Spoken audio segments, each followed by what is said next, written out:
Greetings, sentient beings. This broadcast is not intended for children. There could be strong language and adult themes. Yeah, so get your ass in bed, you little punk.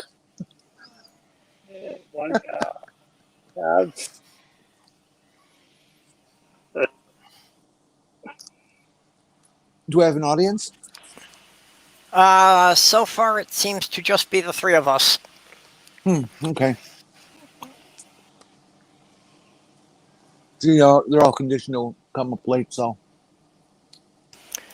But if random things start happening, that's because Sammy's son is trying to lay on my leg and keeps draping his paws over the keyboard.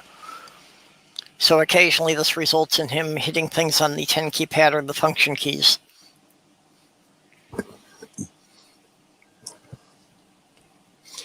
So any dyslexic chat in the comments, side comments, is you're going to blame it on the dog, yeah?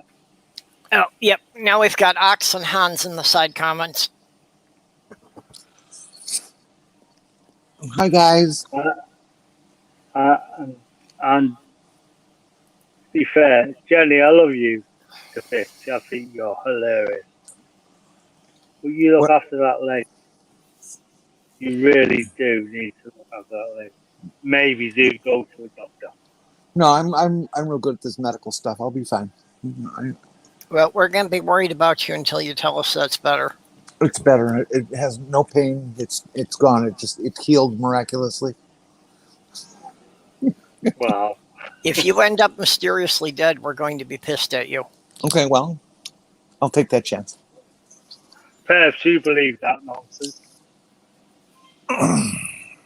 Hey, I can drive down there and I can go take it out of her. Don't be driving again, mate. You've got a lot of drivers to look after people. Well, she's less than 3 hours away, though, so.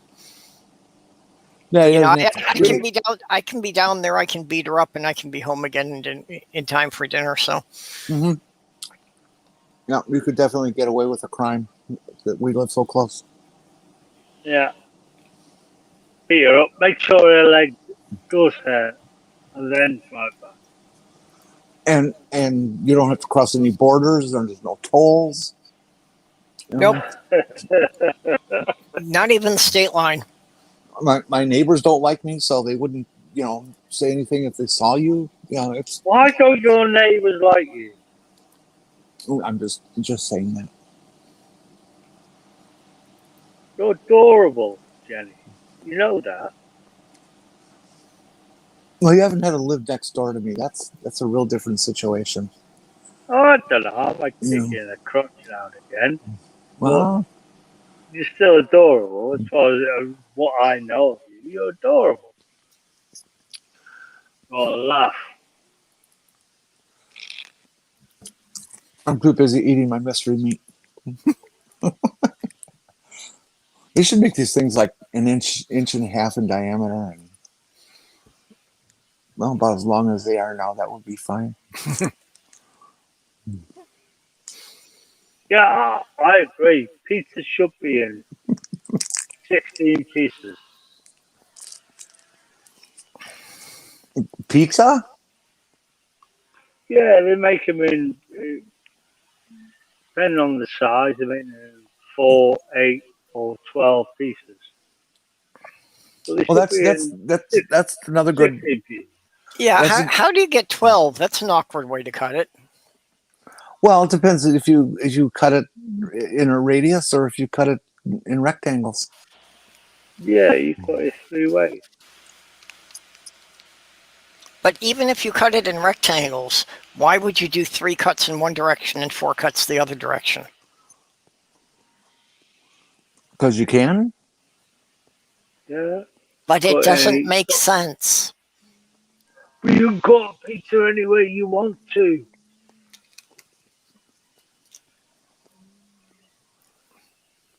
Well, yes, but if you cut it on edge, then one slice is just all crust. That'd be okay. Pizza should be cut in bite-sized pieces. That's what I'm saying. I ate my pizza with a knife and fork. Yeah, I don't have any problem with cutting it in little squares. I usually have to In cut Brit- mine up now anyway. In the UK, we would call you posh. Yeah, in the States they call me crazy and throw me out of the bar. Nope, you can't do that in here. Get out. Absolutely, yeah. I'm guessing because you're mad over there. Well, here you'd be called posh to eat pizza with a knife and fork. No, this is America. Even in the We get UK. this is Or America. We get scruff bags. threatened with handguns and stuff. Yeah, is in the UK, your scruff bags eat pizza by hand. But we get the chicken. Well, me and the missus, we always order the pizza and the chicken wings and the garlic bread and all the entendres that goes with it. I never understood the why people want chicken wings. I don't know. They sell them. They're nice. They're a good star. Chicken wings. Well, the chicken Chicken wings wings were and garlic bread, and then a large pizza to wash it all down with a beer or a glass of wine. the buffalo chicken Um, wings were originally created because the bar owner's wife, that the chicken breasts were what everybody wanted. So they wound up with the wings and the drumsticks left over because nobody really wanted those. So then she started well, dipping them in the sauce to sell them as a cheap bar food. And now they've become so absolutely. popular that you pay more for the chicken breasts than you do for the wings. And that's Well, yeah, because people are stupid. See, yeah, my of course. favorite piece is the leg. I don't and thigh. But wings and legs and things like that, you spend 5 minutes on just nibbling at the bone just to get that last bit of meat away from it. It is crazy. Where a breast, obviously, boom, it's all meat. But yeah, wings and legs, you spend Well, ages those breasts. So you chewing also on that shit. breasts. You also got to remember Just they're not just they're also dry and tasteless. So there's yeah, that's the that. point. Well, I could nibble on the thighs for hours, but that's got nothing to do with the chicken. Bum.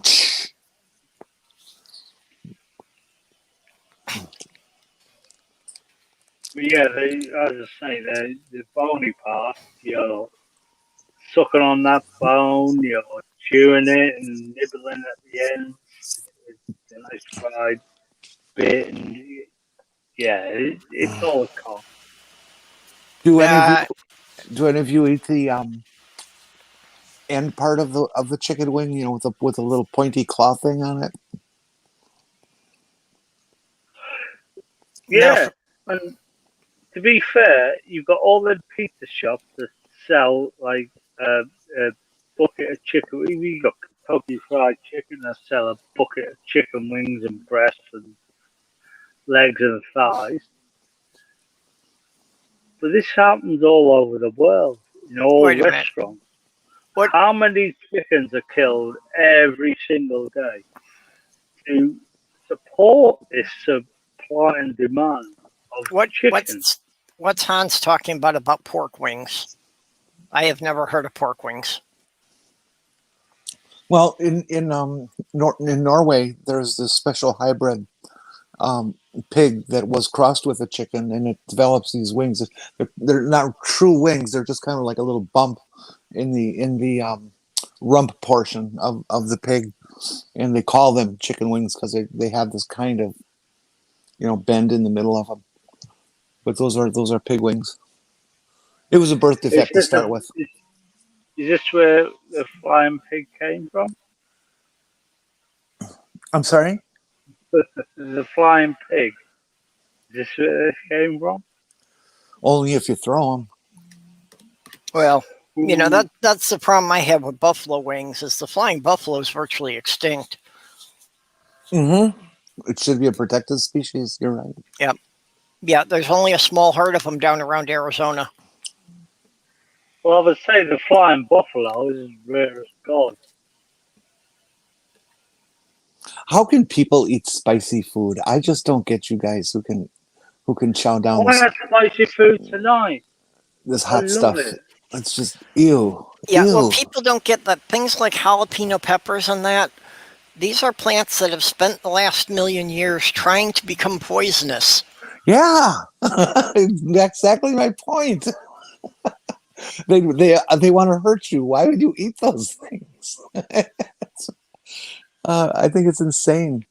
And then there's these people actually have contests to see how hot of a thing Yeah. that you can eat. It's like, Yeah, why do you want I to can't. hurt yourself? Yeah, I can't eat anything spicy because it just winds up triggering the acid reflux for me.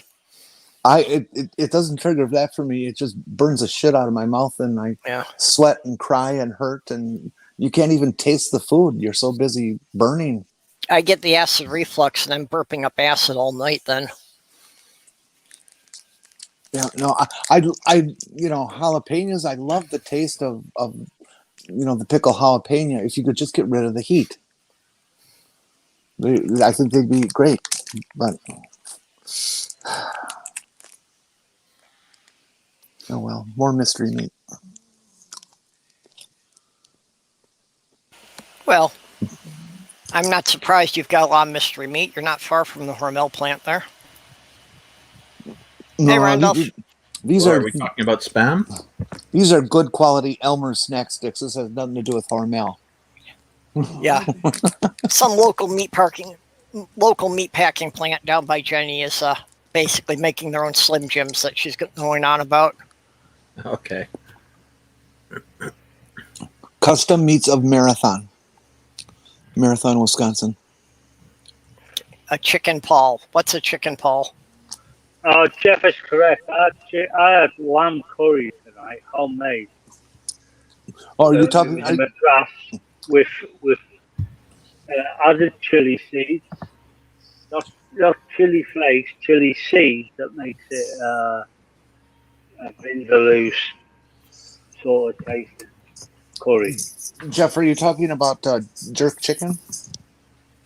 I always thought that name was funny, jerk chicken. Well, I always thought it meant that you were masturbating. Oh, I never thought of it. Jerk chicken. Yeah, Jerk chicken is a Jamaican thing. Mm-hmm. Yeah. I thought jerk chicken was the one that the flock pushed to the front of the line in the slaughterhouse because nobody liked him. Well, jerk chicken's made with the Scotch bonnet pepper, which is fairly hot. Well, no, it's very hot actually. I think the hottest chili is the what's it called? Carolina Reaper. The Carolina Reaper, yeah. I took over from the ghost pepper. Carolina Reaper pepper is the hottest chili in the world, which is, I think it's measured in Scovilles. I like making like, hot sauce for boys that like to wave their penises at each other, but I won't touch it myself. Yeah, there's only idiots that will touch something like the Carolina Reaper pepper. The only fools would eat that because how can you taste food? That's added to it. I have a secret ingredient when I make my hot sauce that takes it. Like when you eat something hot, it burns whatever it touches. Your palate, your tongue, your throat, all that kind of stuff. You stick it up your butt, burns your butt. Don't ask me how I know. What I do is I add a healthy dose of homegrown horseradish to it. So now you've got this aromatic that gets everywhere into your mucous membranes of your head, combined with the nasty burn stuff. And I've gotten men to just kneel down and cry. It's really funny. How's that for sick? Well, and Americans don't even get the idea of the spicy foods because the cultures that normally have these spicy foods it's a little bit of the stuff in the spicy sauce on top of a big serving of some starch. Whether it's tortillas or rice or something, so that, you're supposed to have just a little bit of the spicy stuff with, a big forkful of the starch, because the starch absorbs most of the spice. It spreads it out. So you're not getting that much in each mouthful that way.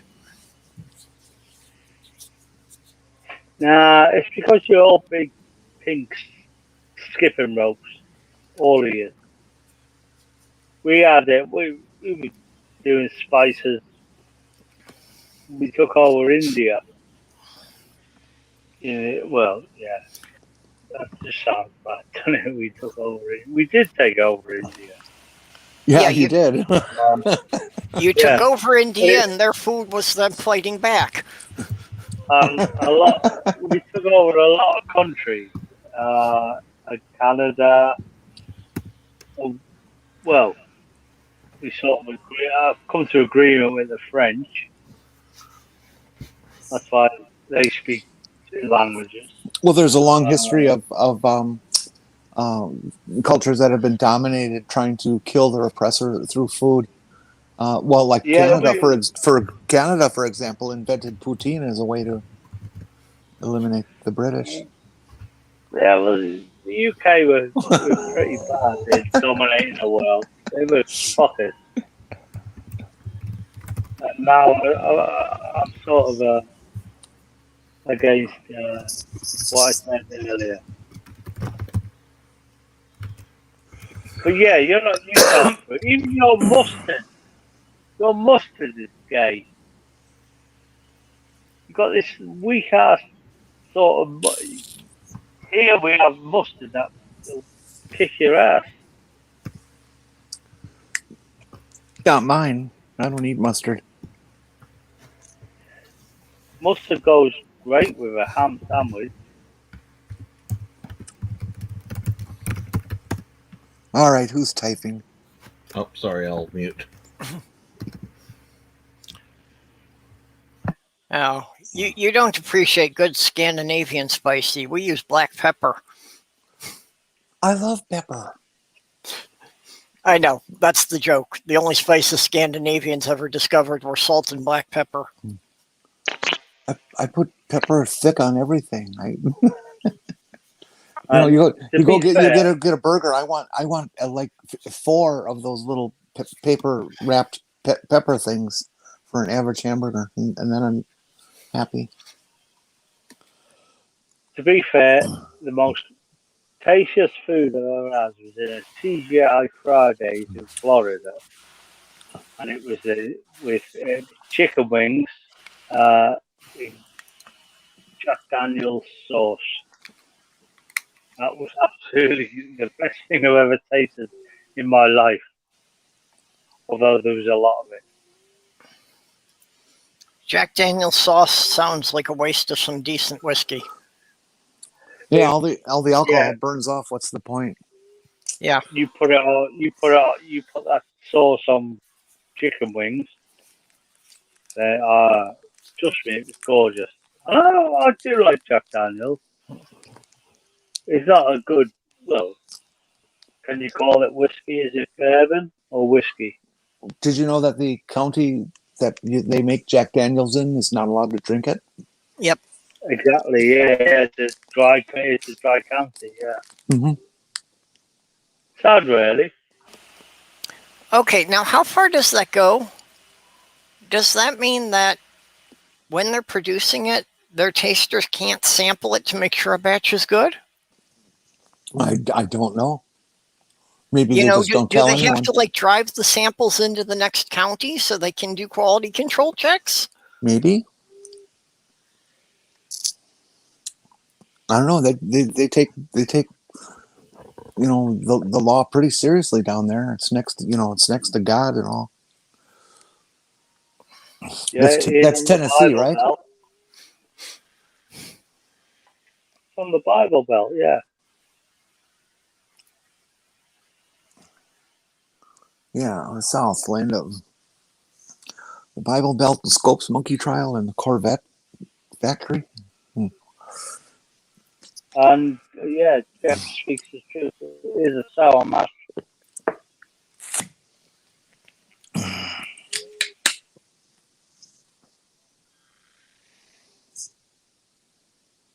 And one of the most lovely women I know.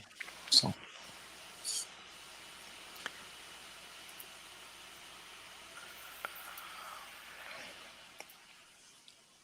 See, I made my own moonshine a couple of years ago.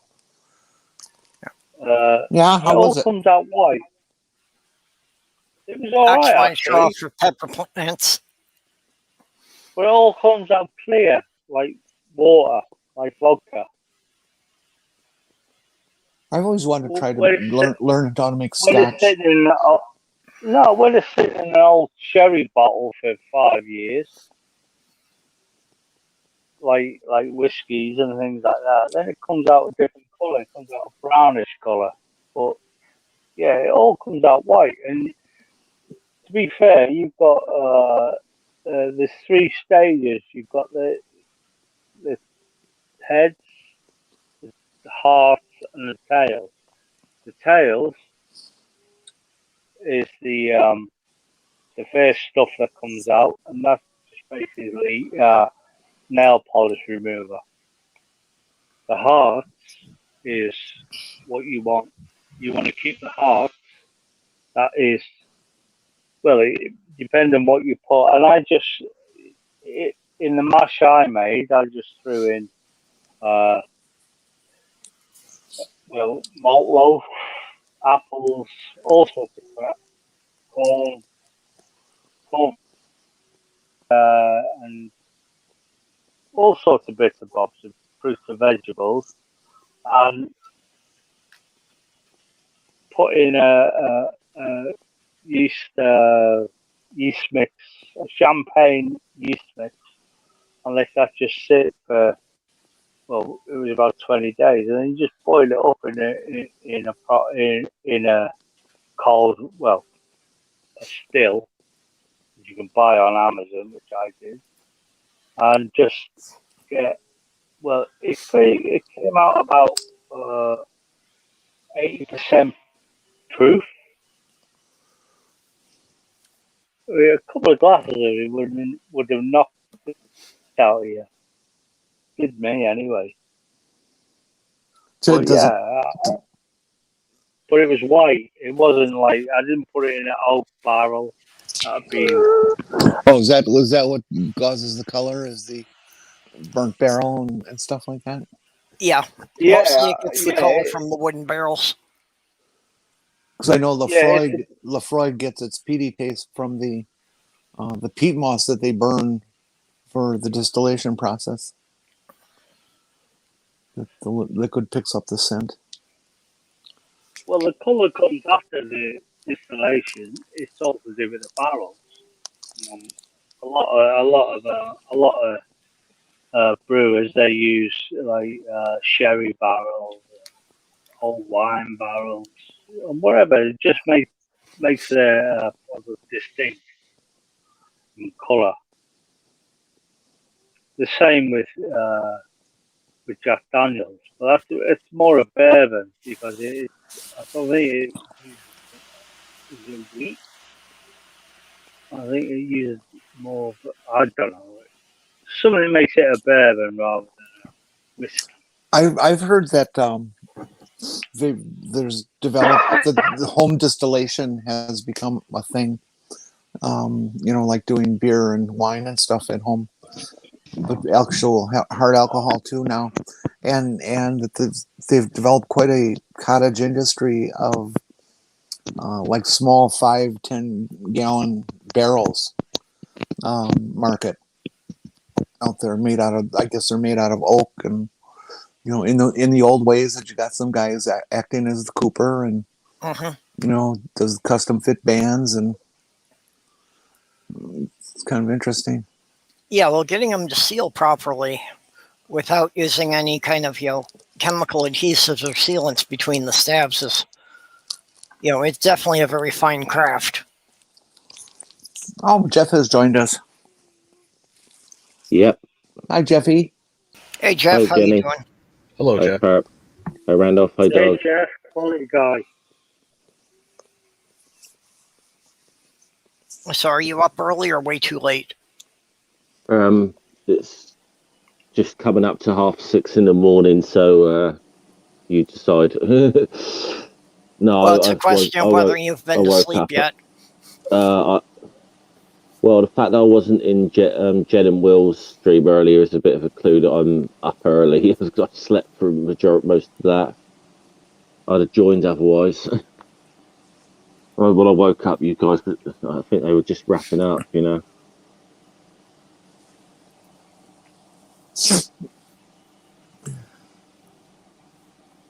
Well, as you know, Jeff, we were talking about distilleries.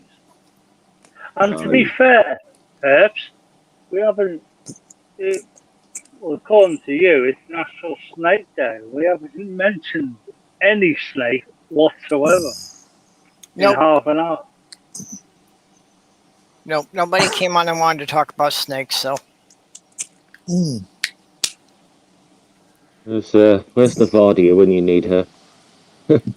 Well, I had flagged her when I put the thumbnail for the stream last night, but yeah, for her time, she's probably at work. Yeah. I'd like to make a belt out of a viper.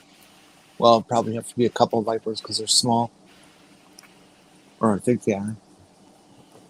But that bright green, I think, would be cool for a belt.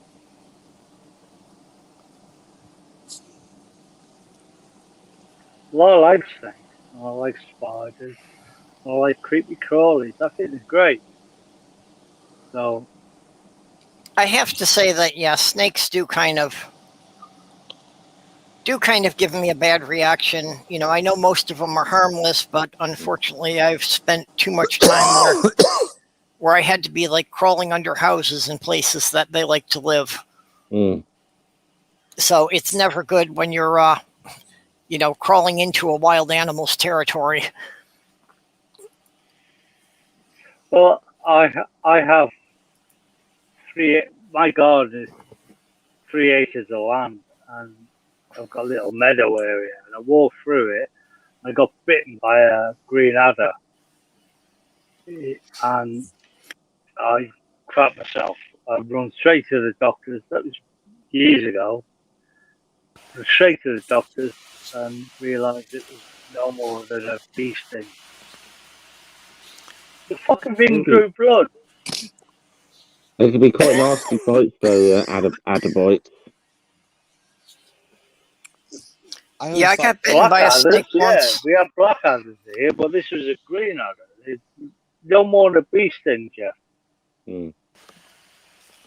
Yeah, I got bitten by a snake once. I don't really remember what species it was, but yeah, there wasn't any venom. It was just that I had 2 holes through my hand. I got bit on my shin, but it was still yeah, I crapped myself. I thought, oh, I'm gonna die. Just saw this I green always thought snake. adders were one of these real nasty poisonous snakes. Nah, not in Britain, they're not. You get quite ill off of an adder bite or something, but I've never really known of anyone that. I mean, I'm sure people have died off of them, but it's very rare.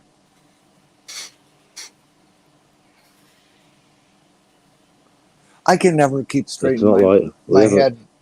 we haven't got like what Australia's got where all the wildlife is trying to kill you. You know. Yeah, I can never keep everything. straight in my mind the difference between venomous and poisonous. Australia has venomous bunny rabbits, trees, picket Venom fences, is a toxin all that's venomous. injected. Poison I'm is a trying to tell toxin you. that's ingested. Mm. Oh, okay. So you're So safe. So you're safe from a rattlesnake unless it bites you inside your stomach. No, that's a snake or a bee is injecting venom. something like frogs are poisonous because it doesn't bother you unless you get in your mouth. Yeah, you got liquor frogs. Well, I heard that there's those frogs in, I believe, South America that are venomous to touch. That you touch them and it absorbs the skin and kills you.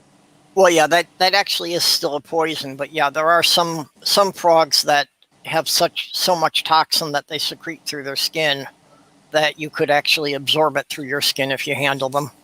And they're the real pretty ones too. Yep. Yeah, Well, that's generally your clue in nature. Anything that's brightly colored means that it doesn't care who sees it. The brighter coloured ones are the most venomous, right? Yep. Does that mean that lorikeets are a venomous bird?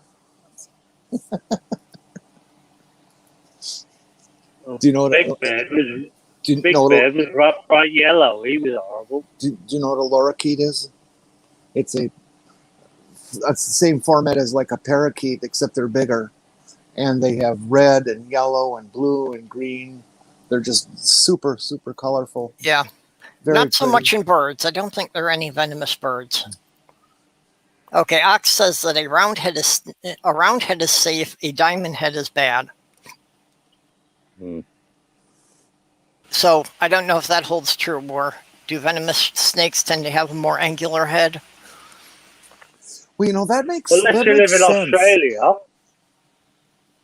in Australia. Even pigeons are venomous there. Pigeons, blue tits, yellow tits, sparrows, magpies, they're all venomous in Australia. They're all out to kill you. Everything is out to kill you in Australia. Yeah, anything in Australia that's not venomous makes it up with attitude. Everything in Australia is venomous. Kangaroos. Well, I mean, like I said, there aren't any venomous birds, but the emus and cassowaries will still mess you up if you get close to them. Like Jess, of course. I only talk this to Jen, really. Jen's little corner, I always wind her up there. Everything in Australia is venomous, even the women. But, yeah, America is apparently far more dangerous. Yeah, but in women, it's only their tongues that are venomous. No, animal-wise, or wild animal-wise. America's far more dangerous. And we're talking about now introduce some wolves back into the UK. Wild wolves. Who wants that? I don't. Do you, Jeff? I have no real feeling on it one way or the other, but I think there'd be a lot of pissed off farmers if wolves were introduced back into the wild to the UK. I'm sorry, what? If they introduce what? Wolves back into the UK. I'm not understanding the word Wolves. you're saying. Oh, wolves. Yeah, wolves. wolves. Yeah, I don't know about the UK because, you don't have a lot of space there. They've been pretty successful, like with bringing the wolves back to Yellowstone Park in the US, but, where they put the wolves, it's 100 miles to, any amount of population. So, well, they brought the wolves back to northern Wisconsin. They started out with an implanted herd or a couple different herds of them. Like 200 total, and now they're up to like 1,200 wolves, and they've started a hunting program again. I didn't know they were up to over 1,000. Oh yeah, they just multiply like crazy. Well, there's so many damn deer in this state. The deer are just absolutely overpopulated badly. Yeah, and so they're just having a heyday eating all the deer. Yeah, well, and that's why they brought the wolves back, because the deer had become a serious pest for farmers that been eating all the corn. And just for the forest in general, they eat, bark and shoots, and they're killing the next generation of trees that are trying to come up, and they're a problem everywhere. Yeah, deer here are just in fucking. UK, we have a deer problem. Deer are just giant rodents. especially in rural areas. But the greeners are obviously trying to introduce the old style wildlife back into the countryside, which is for they brought beavers back successfully, not far from me actually. I've actually gone and seen them. I've seen already building dams and nonsense across little brooks and whatnot. You brought eagles back into Scotland and all sorts of crap. But wild wolves in England won't wash. They will not wash. Farmers will shoot the shit out of them. We've the one thing that has made a little bit of a comeback, although its population's very small, is wild boar, because they were extinct in the UK for like hundreds of years, but they See, are now starting to get like that sounds to me like insanity. Boars are such destructive creatures. I mean, they just dig up everything. Well, but Jenni, this is the greeners. These want. No, they want these things. What's happened a lot in the UK is there's I think there was populations of boar that were raised in captivity and some have got back into the wild, but there's current estimates are that there's only a couple of thousands, 2,000 or 3,000 maybe in the UK now, but that are in the wild. But well, boar will attack people. They're dangerous creatures. They're generally okay if they're left alone, but yes, when they feel threatened, they can become very aggressive. There's a real serious boar problem, or feral pigs. Depends on what you want to refer to them. In Texas, in Florida, and numerous other places. They recently, as I understand it, discovered wild pigs or feral pigs in southwest Wisconsin, and they pretty much put an open season on their head. Shoot them anytime you want. Just get rid of them. Like the most sort of famous thing that we introduced, which had a massive impact on British wildlife, was when American grey squirrels were introduced, and they carried there was a disease they carried that they were immune to, but the sort of native red squirrels had no immunity to it whatsoever. So there's only like a few places in the UK where you can get red squirrels now, and it's like some parts of Scotland, Brownsea Islands in Dorset, in the Isle of Wight. Pretty much, that's about the only place you'll find it. Litherland in the northwest. Yeah, it's funny how we treated squirrels. Yeah. Because the red squirrels are not native to North America, but they were brought over here, and now they're all over the place. Now, it's really weird how that worked. Did a British person bring grey squirrels over to England? Yeah, Victorians brought them over. Yeah, you guys have a real problem doing that. A lot of places, we're inundated in America I don't think the Australians have ever forgiven us for rabbits. No, they shouldn't. We don't forgive you for garlic mustard, for dandelions, for red squirrels. There's like 3 or 4 other things that the Brits brought over. Garlic mustard. Are so much cuter than greys, though. I blame Randolph for Canadian geese that come over here and decimated our bird life. It always goes to blame Canada, doesn't it? Well, Randolph is the only Canadian here. Well, never trust Canadians bearing poutine. Just don't. I don't even think he's listening. Are you there, Randolph? I don't know. Since he turned into Skeletor, I haven't heard anything. He's Skeletor now? His avatar was Skeletor for a while there. Oh. Look at me, he knows he's in the wrong for the Canadian geese. So, yeah. bollocks to Canada for the Canadian geese, and America for the grey squirrel. Canadian geese Which are I'm happy fairly to see. aggressive. Oh, Canadian geese are fucking horrible. They're decimated.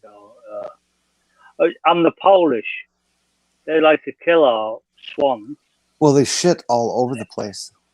And yeah, but swans are protected under the Queen of England.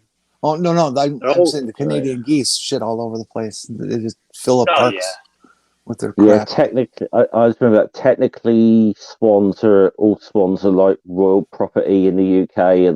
Over here, it's really weird how that works, but Well, yeah, well, I'm not saying just the Polish, but a lot of the Eastern Europeans in the UK do kill the swans for food. I see. I'm not sure. I mean, I have to check that, but I'm not entirely sure because there was a big story about that. But it was in the Sun newspaper a few years ago that gangs of immigrants were killing British swans, and it was.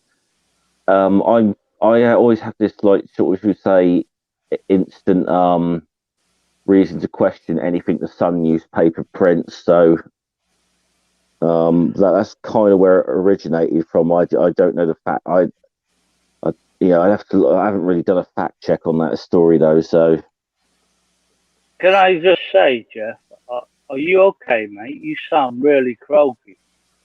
I just got up and Oh, you just sound croaky, like you've got a bad cold or something. I'm fine.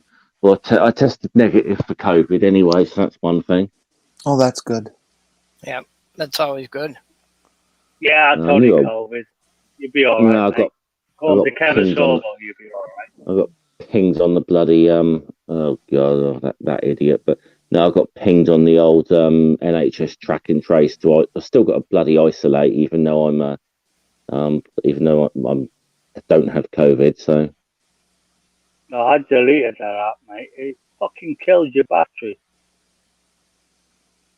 yeah. That's the thing. I think a lot of people are getting rid of the NHS track and trace app now. It just kills you. It just kills your battery. But I can understand the. Oh, does it stay awake in the background and literally track you GPS wise everywhere? No, Yeah, not really.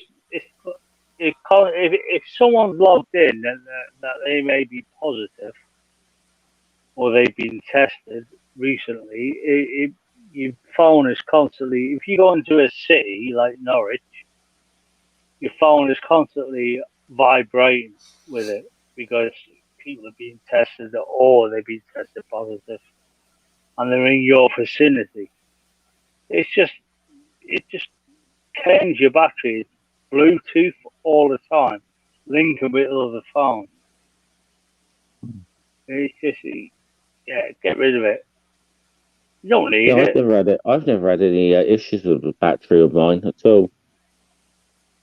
Yeah, but you live in Southampton. That's a backwater country. I was in Bristol last week. That's a bloody bigger than Southampton. That's even more backwards than Southampton. At least Southampton has a steady intake of foreigners. Bristol's where they made that cool biplane, right? Mm-hmm.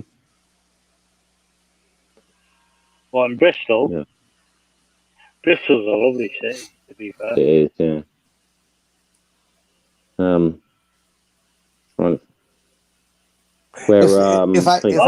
If I were to come over to the UK, you guys as natives, what would you say an American should go visit while they're there? Liverpool. Say 2 weeks. Liverpool for 2 days, not 2 weeks. Yeah. 2 days of just getting pissed. They love you out there. But then, yeah, probably London, Bristol, Oxford, Portsmouth, Southampton, and any nothing in Southampton. It's not worth visiting. Any seaside town in Cornwall, I would say. Polperro, Lou, Mousel, any of them places in Cornwall would be great. St Ives is quite nice. I've always wanted yeah. to visit a place in UK. It's a fantasy. It's just a compilation of my fantasies about UK. But some little coastal town that has, the whole main body of the town is right on the edge of the bay that turns into dirt with low tide, and that there's a pub there, and there's a B&B or a small hotel. That out back there's some guys that's herding sheep and stuff, and lots of home gardens and a vet's office, and and Then everything. you want Jenny, you want Paul Parrow in Cornwall. Paul You stay in Willie Wilcox's cottage for dirt cheap. You got the Blue Peter pub. Go in autumn, don't go in summertime because it's such a tourist attraction that you cannot move in that. Yeah, I don't want to go anywhere the tourists go. Yeah, they do, but in autumn they don't. And you basically you wander about. You've got a lighthouse there. You've got you got a cave. You got you got the seaside. You got the sea there, the Atlantic, and yeah, it's a beautiful little town. And you got pasties and ice cream. What more do you want?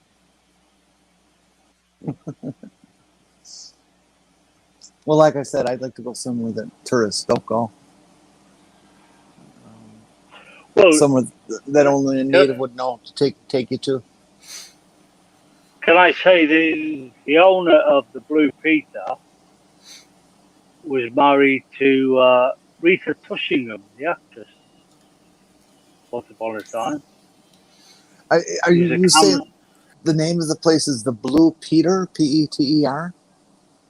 Yeah, Blue Peter. Yeah. Public house. Yeah. The Blue Peter. Polperro. POLPERR.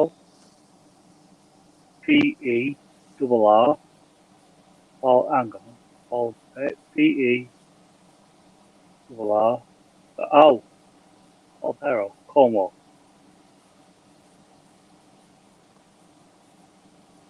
Blue Peter sounds like somebody's put some rubber bands around the base of their penis and it's turned blue.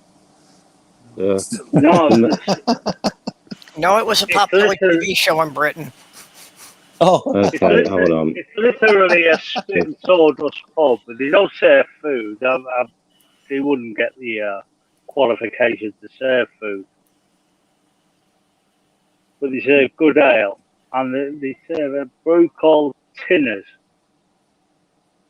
Do you have Tinners in Southampton, Jeff? Yeah, I know. See, it'd have to be a place that serves food. Tinners ale, it's called. It's like it's a bitter, and it's dirt cheap. No, see, we only have good ale in Southampton, so.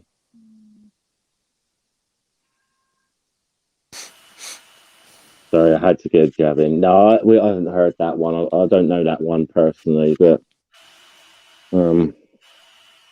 I actually thought that was the South Coast drink, Tinners. May very well be. Tinners is Tim Mines, Cornwall. Yeah. Tinners is probably a Cornish ale. There still is, I think, a children's TV program called Blue Peter. It's run for years, but Blue Peter is actually a flag that used to be flown by ships that were preparing to leave port. It's intended to alert. Basically, it's intended to alert crew and passengers ashore that they should basically return to ship. Was kind of what it was flown for. Kind of last chance to get on board. Yeah. I didn't It's know basically that. That would be useful. yeah. It was it's basically the flag was basically like a blue flag with like a white sort of rectangle in the middle. It's basically what it is. Yeah, I've never seen or heard of that one before. Yeah, it's not used anymore on ships, as well. So, but Jenny's on her computer. She should check out the Blue Peter in Polterra. I will if I remember. I can't right now because I'm on one device, and I can't. If I break away to look at something, I'll check out of the I would broadcast. say Cornwall was definitely a really lovely part of the UK to visit. Actually, it does get a lot of tourists, but it is just a very nice place. How many It's people we full of got in the fishing chat? villages. How many people we got in the chat now? It's little tiny fishing villages in Cornwall. That's what makes it. Well, no, there's some. Yeah, there's some. Well, St. Ives, as Jeff mentioned earlier, Yeah, YouTube says 5 our watching. place. Okay. But and I've just Googled as in this anywhere in the pub. world, it's I've, ship parts in I've Cornwall as just well. Googled Quit this. talking, dog. I've just Googled this pub that Dog's on about. It does look very nice. But they don't serve food. I want food. Wait a minute. If they don't serve food, it's not really a pub, is it? Well, pub just means public house, as I understand it. Yeah, but according there to are this, distinctions according between to a this, it does bar and a serve food. tavern and a pub. Yeah, one time in the UK, pubs just didn't really serve food at all. I mean, okay, they might just be like like lunch stuff, but pub was Yeah. somewhere you went to have a drink. Well, I thought that was the distinction of a pub was, that basically they serve like snacks and appetizers, but not really full meals. No, not really. Not really. I mean, no, it just means public house, the pub, doesn't it? That's all it really means.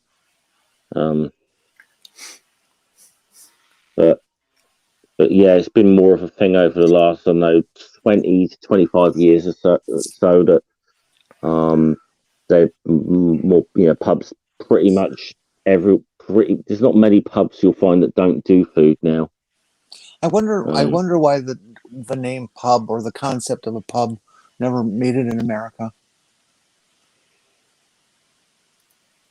We certainly have places to go drink that seem to be pretty much just like a pub, but why didn't the name stick? Or the concept of a public house?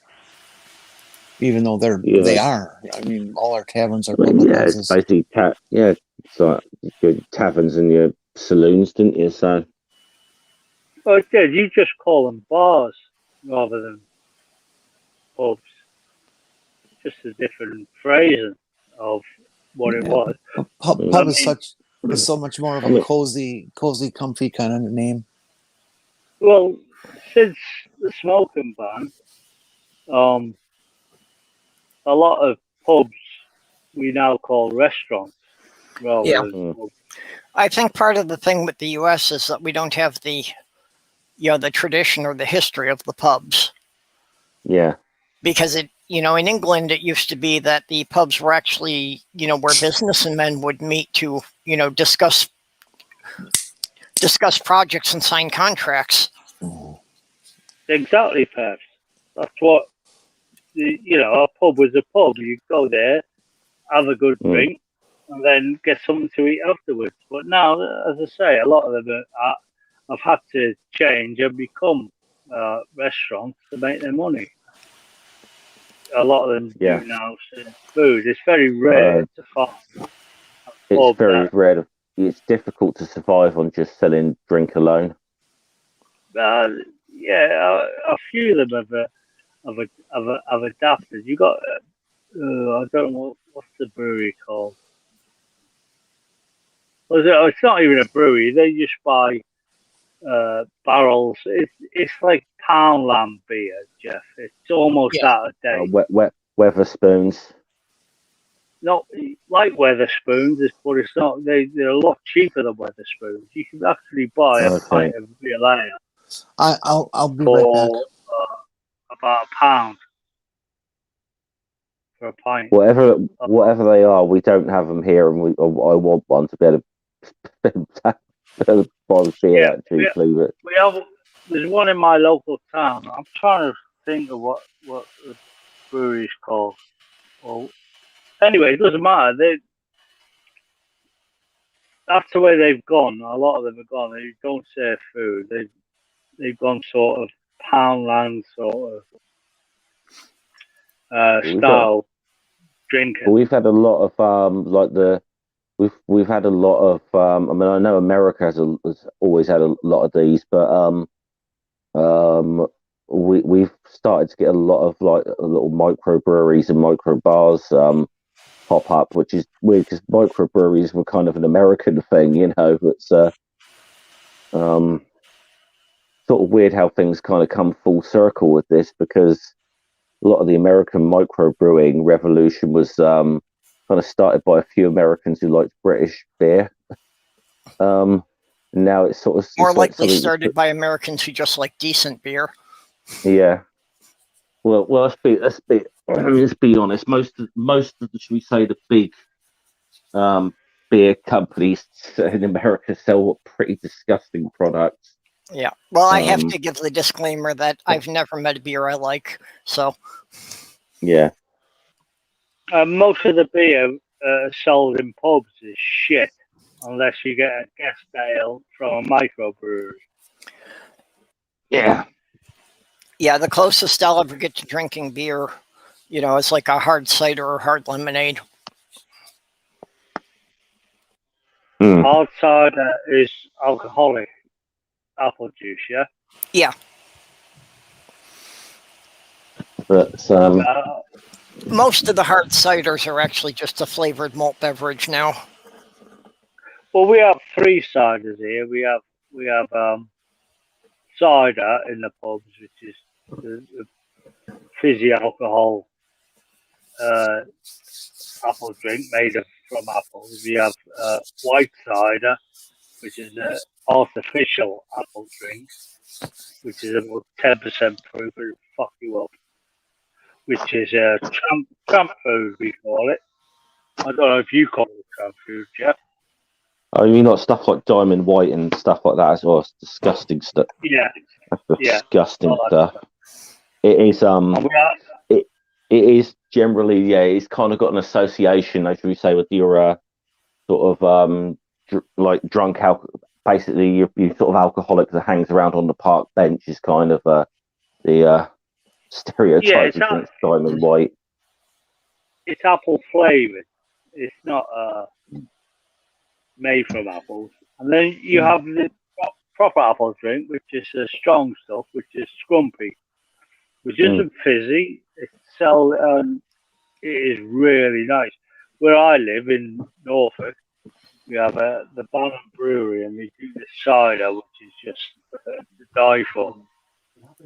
You can only buy it by the barrel, and it's like 80 quid a barrel. Yeah. I would like some proper, alcoholic cider, but you can't really find that here anymore. The closest thing you can find winds up, basically being, again, flavored malt things. So it's more or less beer with cider flavoring. Yeah. I mean, obviously as well, like sort of other fruit ciders as to take, like pear cider is very popular in the UK. I mean, I personally don't like pear cider at all, but it is very popular. But then you've had all these other sort of like berry type ciders that have come over as well now. So it's, but no, I do like I had some. There's a kind of a picture of me on Twitter helping myself to a cider at a pub last week. So Yeah, most of the time I'll just skip ahead and I'll just Yeah. go for a think I- mixture of whiskey and ginger ale. I think I told you, didn't I? I went to Sarcastic Barman's pub last week. Yeah, Yeah. and he mentioned in his recent video that you were there. Yeah, he got me to record a little thing for it, a little intro type thing for him. That's right. Yeah, that's what I saw. Mm. That you were actually doing the intro in his kitchen. Yeah. But I will say this, his pub is lovely. It's really, really nice. He has a beautiful pub. He takes a lot of pride in it. Yeah, he should do as well. It is really nice. It's like it's a proper sort of old school sort of like English country pub, you know. See, and that's the kind of thing you really don't see in the U.S. We really don't have. You don't find any independently owned things like that. They're all part of some corporate chain. Yeah. Well, even a lot of the they're either like managed.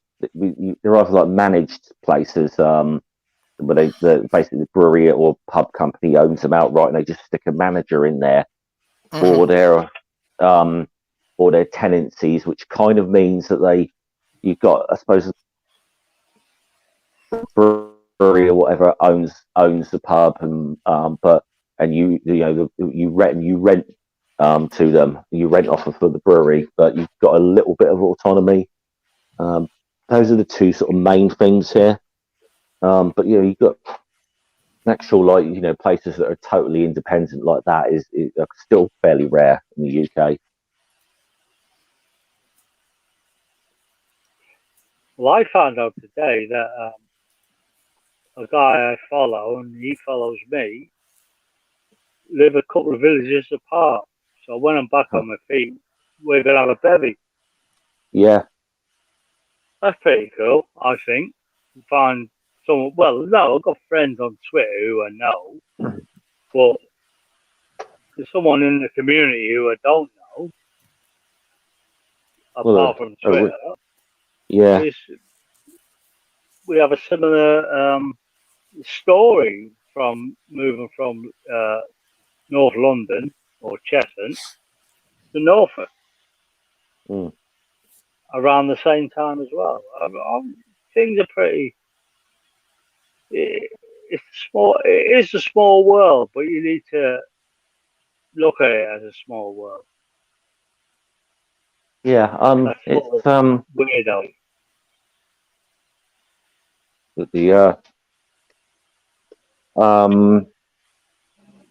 There was a load of us was supposed to be meeting up last year, and then COVID happened. It was with the little impromptu conference, like little thing that Dave Worley organised. We were all supposed to be going to, like me, Critical Cripple, a few other people. I don't know if you remember that whole debacle over that. There was that big event in Brighton, wasn't there? And then John Richards was organising. It was a massive debacle over that, and I remember the fluff up about that. And then then so Worley sort of organised his own event, like because but like I said, that's not happening. Worley's, I think, kind of ruined his reputation a bit, and he's sort of just disappeared from the internet now. Near enough. I mean, he hasn't posted on his channel in months, and he's I was kind of on the outside there, and I didn't quite hear exactly what happened with Worley. Yeah, I see it as a future endeavour, Jeff. A future endeavour. He posted he posted a couple of tweets which weren't very good takes on like trans women using bathrooms and stuff. They were not good takes, and he kind of doubled down on it a bit. Yeah, I kind of saw people responding to that, but I never saw his original post. Yeah, so it's like I think he's just sort of left now. He's surprised if he comes back.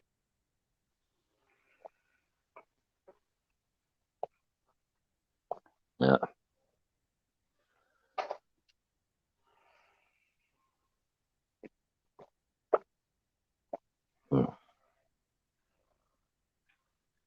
Oh, I'm very quiet. He'll find you in chat, Jenny. Oh. I was thinking doing something like that here of, doing like just a day get together of everybody who could drive to Minneapolis, but then it's like 2 weeks after I moved to Minnesota, we wound up with the first lockdown. So Yeah. maybe next summer we can do that for anyone in the local area.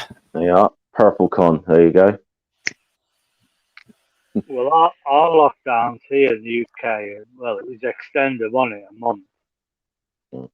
It's supposed to end altogether. It's supposed to, all the restrictions are supposed to be lifted Monday, but well, they're going to be, but it's just but we're not ready. We're not ready to come out of this. Yeah, we're not ready to come out of this at all. And I appreciate they're doing that so everybody can go out. I appreciate them doing that so everybody can go out and party on my birthday, but I really wish they wouldn't have. Yeah. I think COVID's here forever. I think it's going to be a yearly, it's going to be like the flu. It's going to be a yearly injection for everybody. Well, yeah. Unfortunately, I think because the U.S. has handled it so badly that, it may not get any better than what we have right now, and just every year you'll need a booster for the new variants. Yeah. Oh, you think you've handled it badly? You've got 5 times as many people as we have, and we've handled it real shit. I said this the other day, considering we were the first country in the world to approve any of the vaccines, you'd think we'd be ahead of everyone on getting people vaccinated now. We're not, which is why we shouldn't be ending restrictions, quite frankly, because this, they're going to create the conditions for variants to breed, and there's still a lot of people who've not been vaccinated. Yeah, but Jeff, we have so many anti-vaxxers here that it's crippling. Well, it's not even that though. Just crippling this. I think America's got more than we've gotten, but well, and that's what I mean about America handling it so badly is that we had the most warning. We could look at Asia and we could look at what was happening in Italy, and we could have been 3 months ahead of it, but we had the most warning and we did nothing to prepare ahead of time. That's because you had Trump. Yeah, and then even after it was going full steam, half of our politicians were trying to tell people, oh, it's no big deal. Get out there, go back to work, go buy shit because our corporations might not be as profitable. Well, Trump said it was a hoax. It was a democratic hoax. And then he said it was the Wuhan flu, Kung flu, and all that shit he comes out with. And then he said, oh, bleach, that'll get more or disinfectant or whatever. And there are still to this day members of the U.S. Congress and governors of several states that are still pushing that the whole thing was promoted by the Democrats just to make Trump lose the election. Well, no, because of Trump's words of the disinfectant ingestion went up 400% in the US. That is incredible. That is an incredible statistic. To even, who wants to drink fucking bleach? For fuck's sake. Well, people were drinking bleach because of what Trump said. Trumpism is the fucking infestation. That is worse than COVID, as far as I've just heard. It creates anti-vaxxers. It creates this fucking nonsense that's going around this planet. Because even in the UK, there's people here that support Trump. And it's just, that guy is just a fucking absolute idiot. He's a failed businessman who just, for some reason, it influences the idiot Yeah. Well, And why he does it, I don't know. But he can it's do just it the for some boisterous reason. personality Well, that they completely ignored all the facts just because, his personality and that, they bought the bogus idea of the American dream that anyone will be a millionaire if they work hard enough. mm. And it's I like, mean, no, that hasn't worked for a long, long time. Really, I Well, always feel like Trump's almost a bit of a. He was just like the end result of like 40 odd years of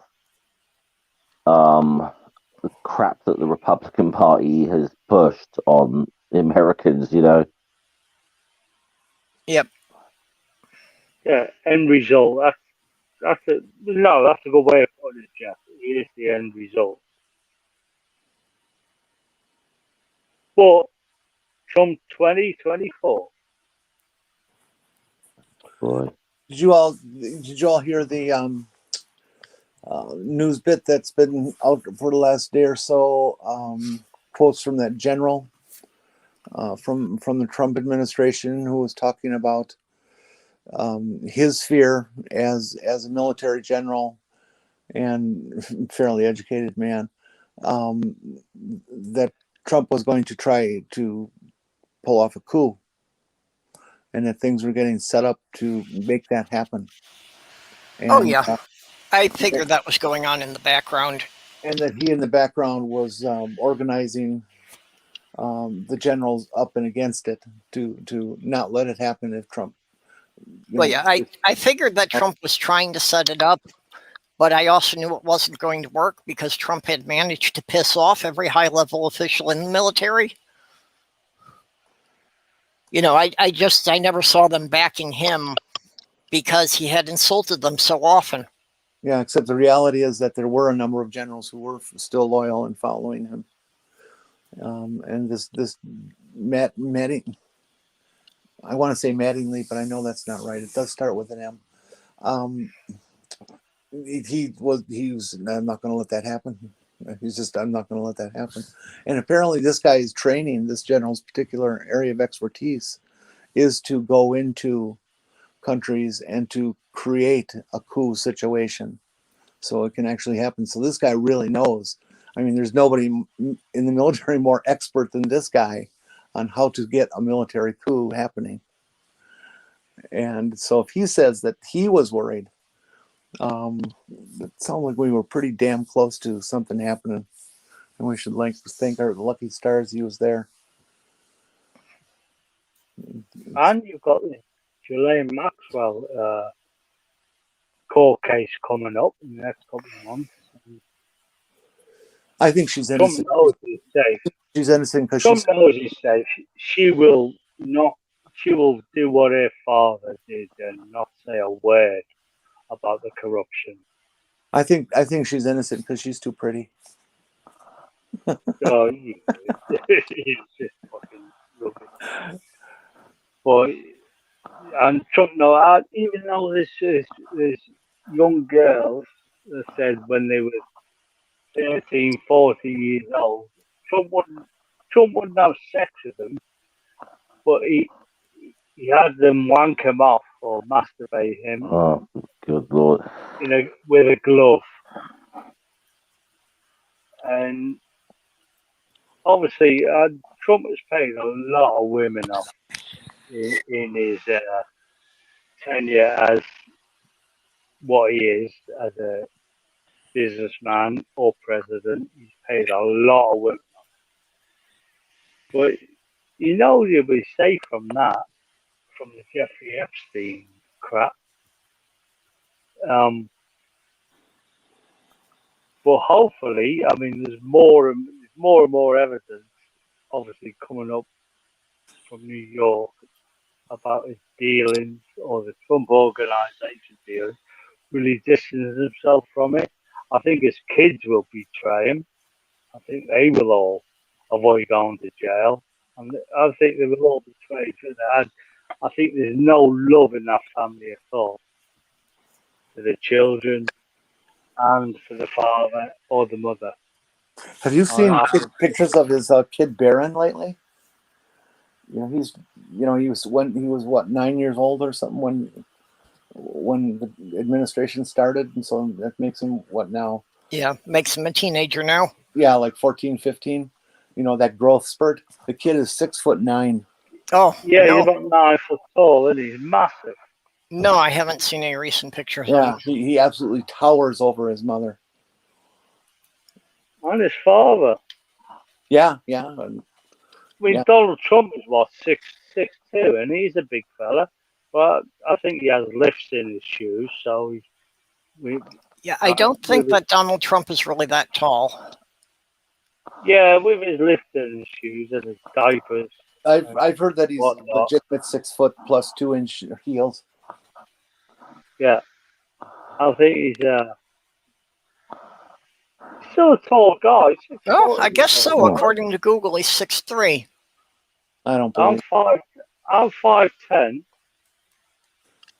so I'm average height for a human being, I suppose. How tall are you, Jeff? About 5'11". I think, I don't know if it's bigger different than in me. the I'm not going UK. to fight you, Jeff, because you're bigger than me.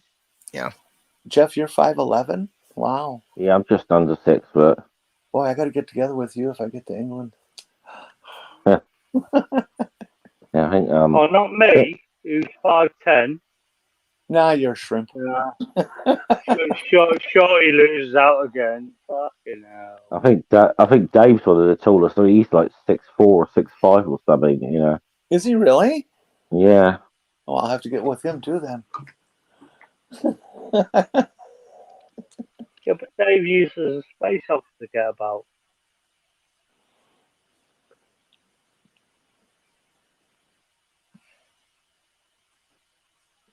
Oh, that fell on deaf ears. Wow. Yeah, we know what you're on about. That's the clip that got him monetized. Him, his ball bursting. Yeah. That's Have the have you space seen opera. That's not a fucking yoga ball. the comparison meme that's been going around of Trump Jr. Picture of him when the administration first started, and another one of him recently, and he looks like a burnt out coke addict. He just looked awful. Over the last 4 years. But yeah, Eric has changed. All of them have changed their ways. You don't notice. I was referring all changed their ways. Trump Jr., not Eric, but I haven't seen any pictures of Eric. Trump Jr., Donald Trump Jr., Ivanka, they've all changed their ways. They're all dissing themselves from their own father. Yeah, well, and I think that tells you what you need to know about Trump's chances for 2024. Even his own family doesn't think he's going to win. I'm hoping he'll be in jail by then, or he'll be bankrupt and won't have the money to run again. I'd love to think he's going to go to jail. I just don't see it somehow, though. Okay, well, yeah, here's a picture of Baron with his parents. Yeah, look at that. So yeah, they say he's 6'7" now. Wow.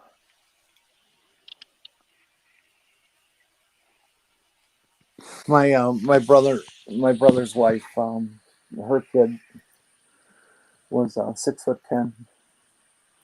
It's just, that's just a massive human being. He was scary. He was so big, and he also had a very loose brain and couldn't control himself very well. So that made him pretty scary too. But that's just huge. Yeah, I do agree. Trump does tower over people. He is a tall guy. He's 6 foot plus. Obviously, including his stacked heels. But he's a big man. He's a fat guy as well. Yeah, he does. Well, and he always looks like he always looks like he's slouching over. He never really stands upright. He always looks like he's hunchback. I think that's the heels makes him seem like he's he's leaning forward a lot. Oh, who? Trump? Yeah. Trump, yeah.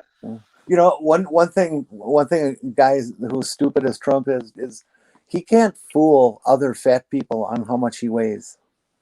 You know, he says he's 230 pounds at 6 foot, even at 6'2", even 230 pounds.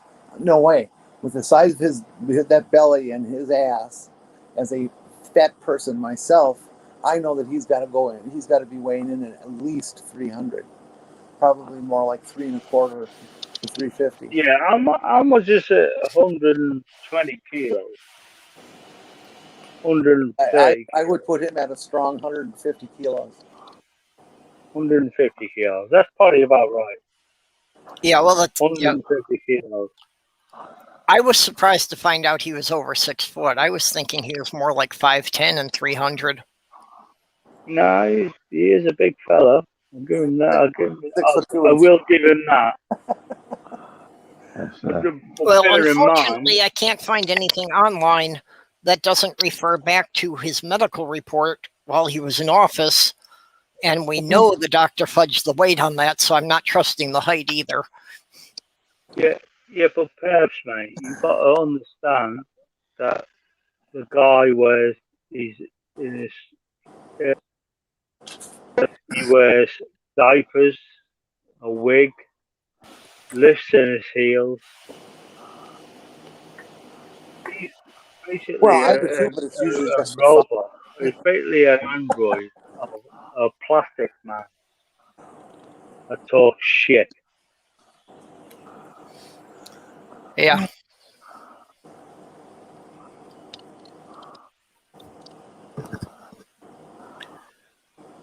Wait. Oh. Hey, Perp, can I address the chat about that idea you and I discussed? Yeah, well, if you got something you want to put on for it, sure. Well, nothing. I don't have anything to share visually or anything like that. I just wanted to chat with the chat and see if they have any ideas. I approached Purple today with an idea that just kind of came to my head. That what if we were to take this show, or the midday one, or both, whatever, and try to bump them up a notch in professionalism, and instead of just having this generalized rambling chat that we do, which generally works out just fine, and instead gave it a little bit of direction by finding a video each week, maybe 2, maybe 3, I don't know, and have it as a video to look at, and have a short video, something like 2 to 5 minutes or less, and just have it as a thing to spur conversation, of a thing that we can focus on, to get conversation and stuff cooking, and then to, as you guys in the chat, of course, to pitch in and to be commenting on that video as well, and I think it's worth giving the idea a try. Yeah, why not? You should pick out videos for the shows for the next couple of weeks and just see how it goes, see how people respond to it. I just want to know what happened to Randolph. I feel immensely close to Randolph, and vice versa. But wherever he is, he's still online. Yeah. Well, maybe he may have fell off his roof. I don't know. Hope he's all right. Well, he may have fallen asleep, or he's also been known to get calls from clients. At odd times. Whoa! Suddenly, goes back. Don't know what you changed the dog. Yeah, call back. Yeah, it picked up again. You got that. Shit, my earbuds run out of power.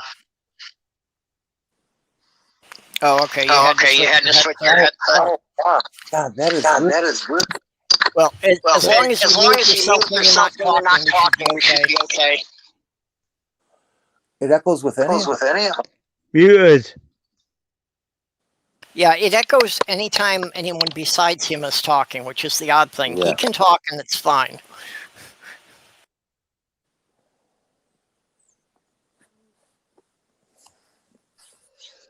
Or maybe you should just let me talk for the rest of the show and fuck you lot. You do that anyway.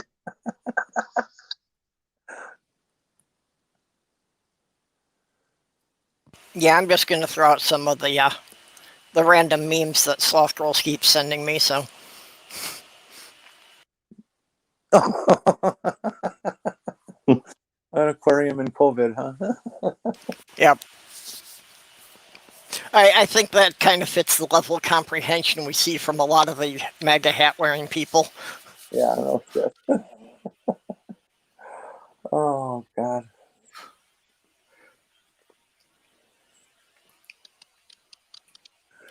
We are just so doomed with these people having as much influence as they have with these guys. That's what we were saying, when you had stepped away there, is that, yeah, the COVID's probably just going to be a thing that's going to be here all the time now.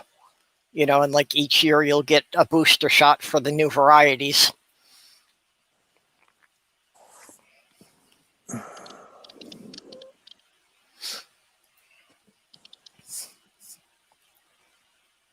Does anybody here listen to the guy Bo of the Fifth Column? No, I don't know that one.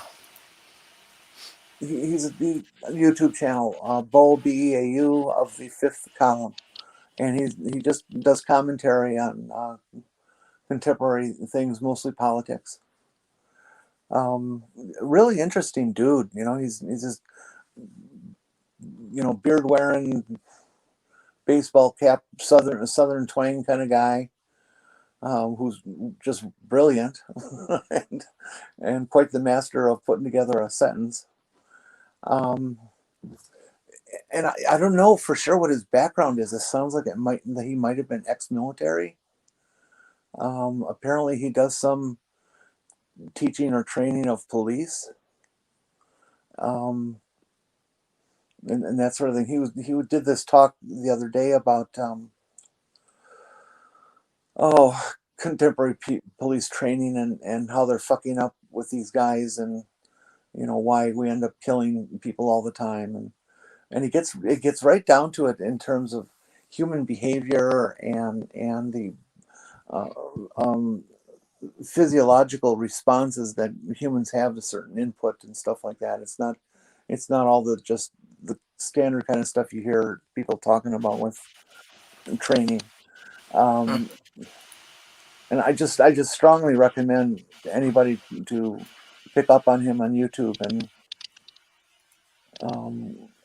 go with it. I tell you what, I'm going to step out. I'm going to get a link.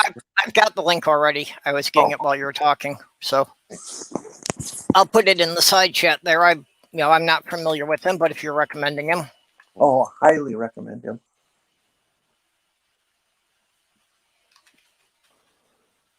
He's got a huge listenership too. Okay, I'll have to check it out tomorrow then, but I'll put the link out there for anyone else who wants to take a look.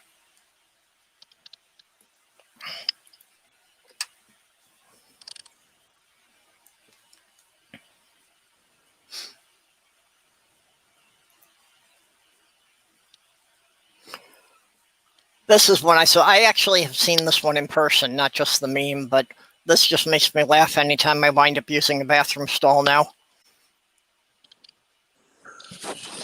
Oh, yeah. Yeah, I've seen that one. That's really cute.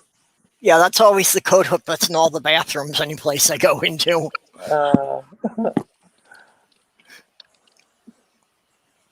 I just it's one of my favorite things about the internet is to unveil and share with how many brilliantly funny people are out there.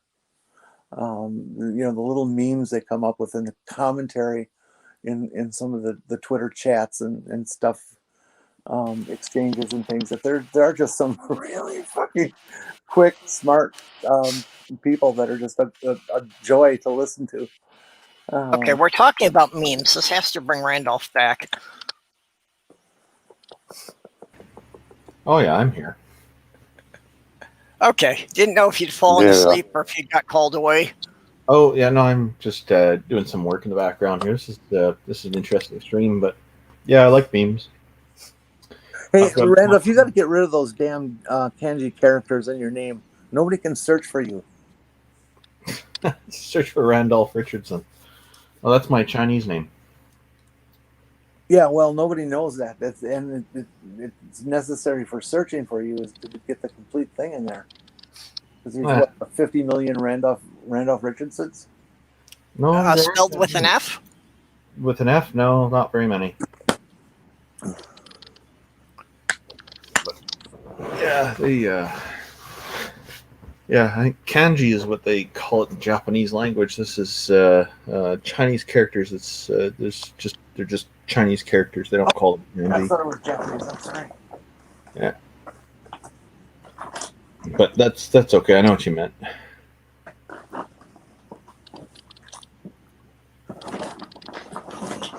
I'm not fluent in Chinese, but I'd like to be one day. So I am kind of studying it as I find time to study anything at all.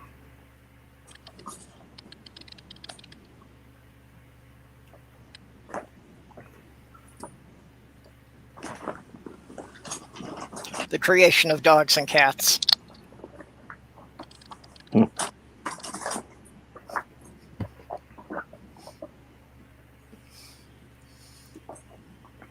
That was good. Where's the other one? Well, considering Randolph was my first follower on Twitter, I researched him and I put him into Google and it just says Canadian knobhead. Whatever that means. Canadian what? Knobhead. Oh, that's new. I'm joking, of course, Randolph.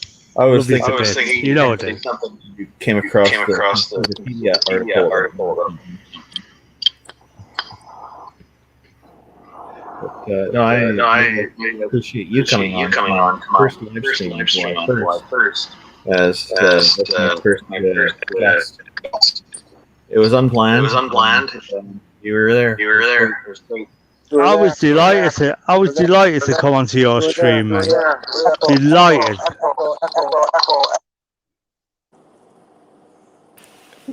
Yeah, Randolph, since you said you were learning Chinese. Yeah. Oh, Jesus.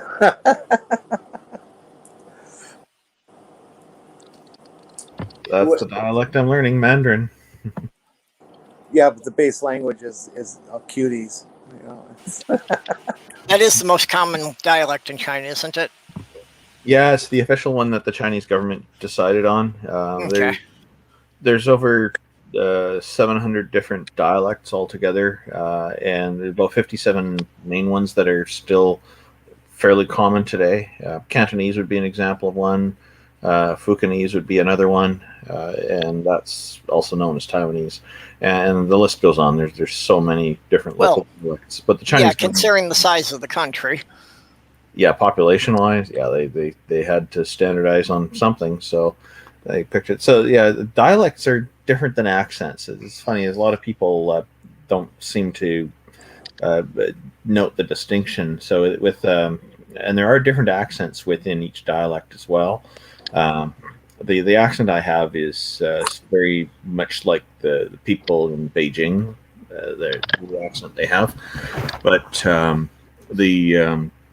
and it changes mainly geographically, mainly where you are, right? Because of how things develop, little towns and all this. Yeah, so it's a dialect in Chinese. When they talk about dialects, it's always the spoken dialect. It sounds like a different language. Like in Mandarin, to say hello, they'll just say ni hao, which two words that directly translate to you, good. This is a wonderful greeting. In Cantonese, the word is lai ho. So ni hao, lei ho, very different sounding words. You know, they're not just accents. They're quite different. And lei hao means good sex. Oh, that's clever. Dear. I like good puns. That's a good one. Yeah, there's that was very clever. That was very quick. So so the dialects are like even counting, like they count in Mandarin, counting to 3 would be E R san, but in Cantonese is it's been a while, ya yi sam. So it's been a while since I've really learned much about Cantonese, and there's 2 main places where Cantonese is used in China. One is, of course, a place called Canton. It's a province where it's quite common, and then Hong Kong also is Cantonese, but the way that it's pronounced is a bit different in each place. So the distinction is kind of noticeable, but the writing is pretty much the same everywhere. I wish the rest of I'm fluid in both Chinese and Cantonese. Damn it. I say I want a number 43 Oh, for goodness and number sake, 42. But no, I am fluent in Hungarian, believe it or not. So I would say to you, Eastam Bossameg Buddhist Kuvaranyada. Okay, Jenny got cut off there. Oh, I apologise, Jenny. My echo is shit, but it is a great power play. I'm going to mute. I would like to learn something in Hungarian. I would like to learn it, how to write it down, and so that I can address a letter to the president of Hungary and tell him that he's a juvenile prick that shouldn't be in power because he hates LGBT people, and that I hope he dies young. Okay. I agree. This is for me.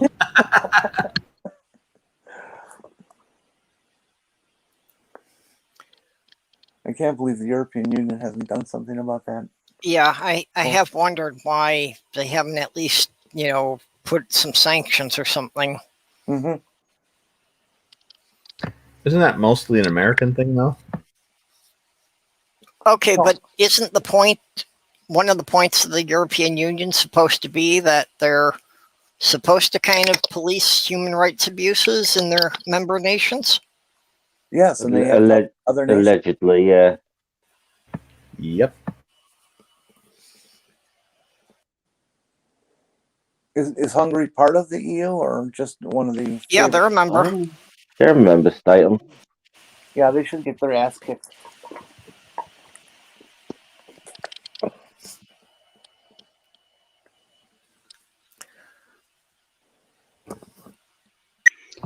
Is the EU is a signatory on the United Nations Declaration on Wood, is it? Not the EU on its own, but I think most of the members are UN members. Dog mute.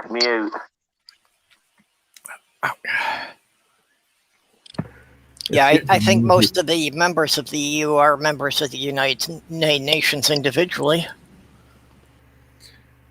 Okay, yeah, well, that's good. And that's not going to disappear, of course. They want more signatories for sure.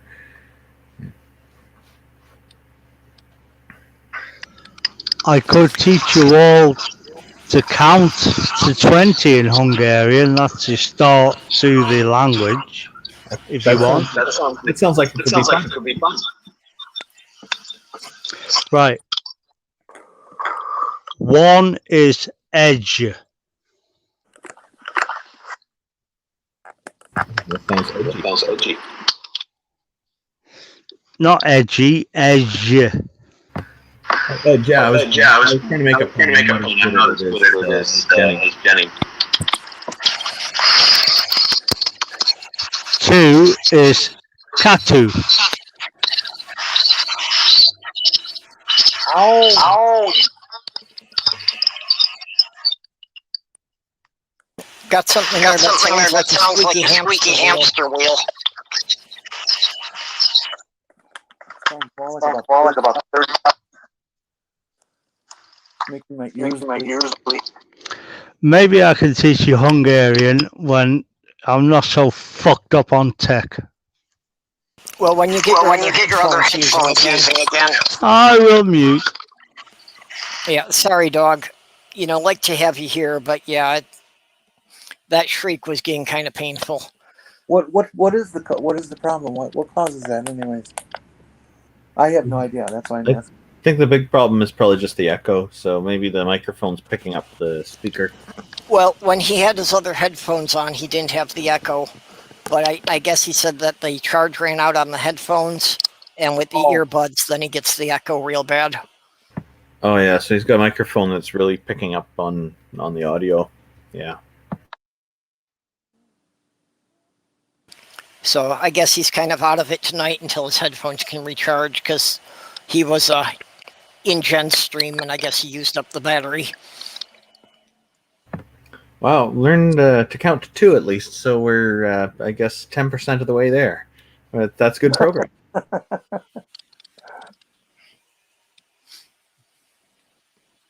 Well, at least you learned to count your drinks. 1, 2, 3, 4. Because you get beyond 2, and then you kind of forget no matter what language you were working in. I was just thinking Neil would probably say, just 2? Well, 2 is my limit. I mix my drinks in a quart cup, so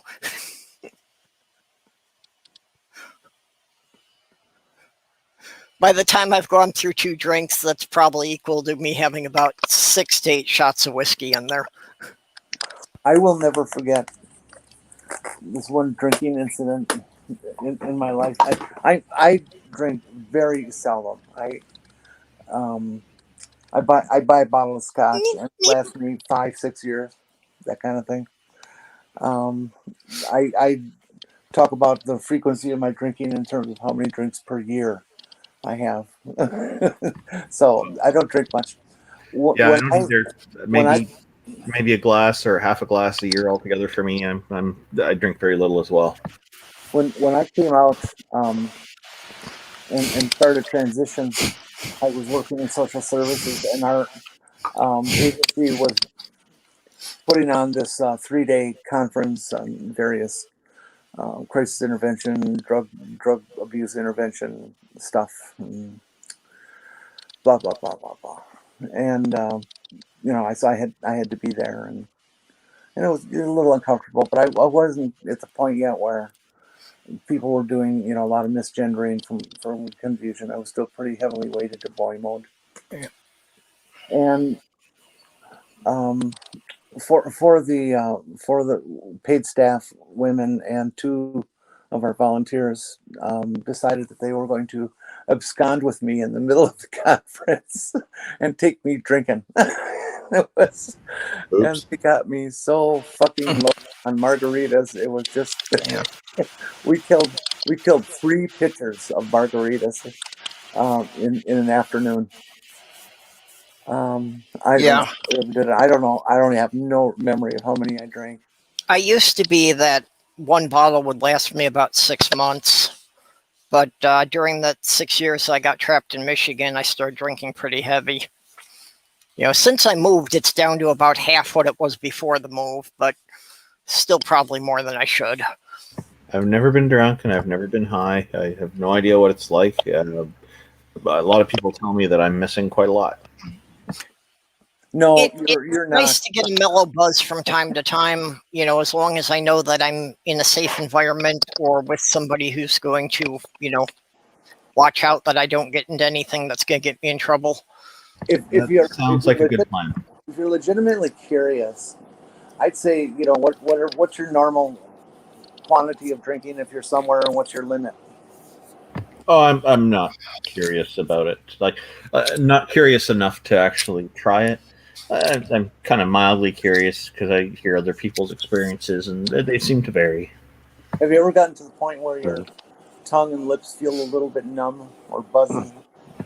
Nope. Nope. Okay. Well, you shouldn't go any further than that, because after that, you start to get into these. At least I do. I start to get into things like vertigo, which is just the most god awful, uncomfortable feeling, and it is why I don't drink any more than I do, because I hate that feeling so much. Yeah, I've heard that sense of balance loss is a common thing, and then for drugs, it's all over the board. Some people hallucinate, some people things get distorted. It's different for people, you know. Well, Yeah. that's true, but legitimate hallucinations on pot are down. We're talking about the 1/10 of 1% of people who will actually have that reaction to it. Well, if it's hallucinogenic, then that's where people tell me that it's not hallucinogenic.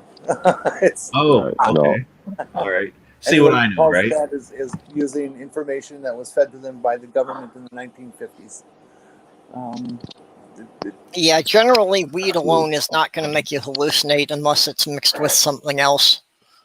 I'm talking about people doing some mushrooms, that sort of thing. That'll make you hallucinate. That's what I mean by hallucinogenic. Yeah. Yep. Shrooms are fun. They were fun back in the day. Yeah, that'll make you wonder why you got 15 fingers. I've had 3 times in my life that I've hallucinated because of drugs. More often I've hallucinated just because of severe sleep deprivation. You get on about 3 days without any sleep and I can start hallucinating. Well, that makes sense.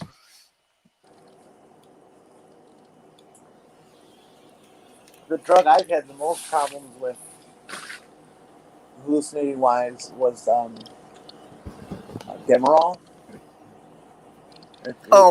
Yep. Synthetic opiate. I was never on Demerol myself. Sloth Girl, one time when I took her to the ER, they gave her Demerol.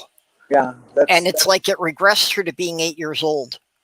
That's where I had it too. And yeah. They bagged me with like 30 milligrams. And I, honest to God, I swear that I was seeing little green men and stuff. It was so intense. Yeah, when I was taking her home, I really felt like I was caring for a child again, because it was just, all about her little stuffed lammy. And, that's just the level I had to deal with her at for the rest of the night until she fell asleep. It was kind of fun, but, it's a good thing I was there for her. It would have been pretty scary if she wasn't with somebody who's going to take care of her. Stop her from jumping out the window or sleeping on the stove or something, I guess. Well, like I say, it's like she was like 8 years old, and you don't leave a child that age alone. Period.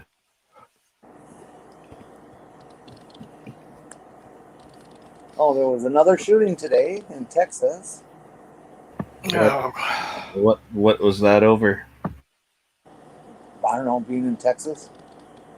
Oh, this is a normal thing in Texas? Yeah, just Texas. We had some people were burning down some Catholic churches here after the news about the residential schools. And I had heard that like 4 churches got burned. Were there more after that?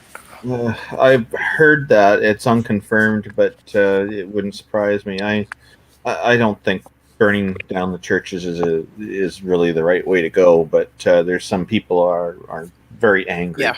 And well, I was hearing the tribal leaders making statements too that, they didn't want it to be handled that way, that they were quite upset with the people who engaged in that. A part of the problem, though, I think, is that the Catholic Church so often gets a free pass on things. And so, people get very frustrated with that. They're super rich, super powerful, super influential in politics and other walks of life. And so I think people probably feel like there's nothing else they can do. This is the only thing they can do to send a message to them. And of course, it's a drop in the bucket to the Catholic Church. And, well, yeah.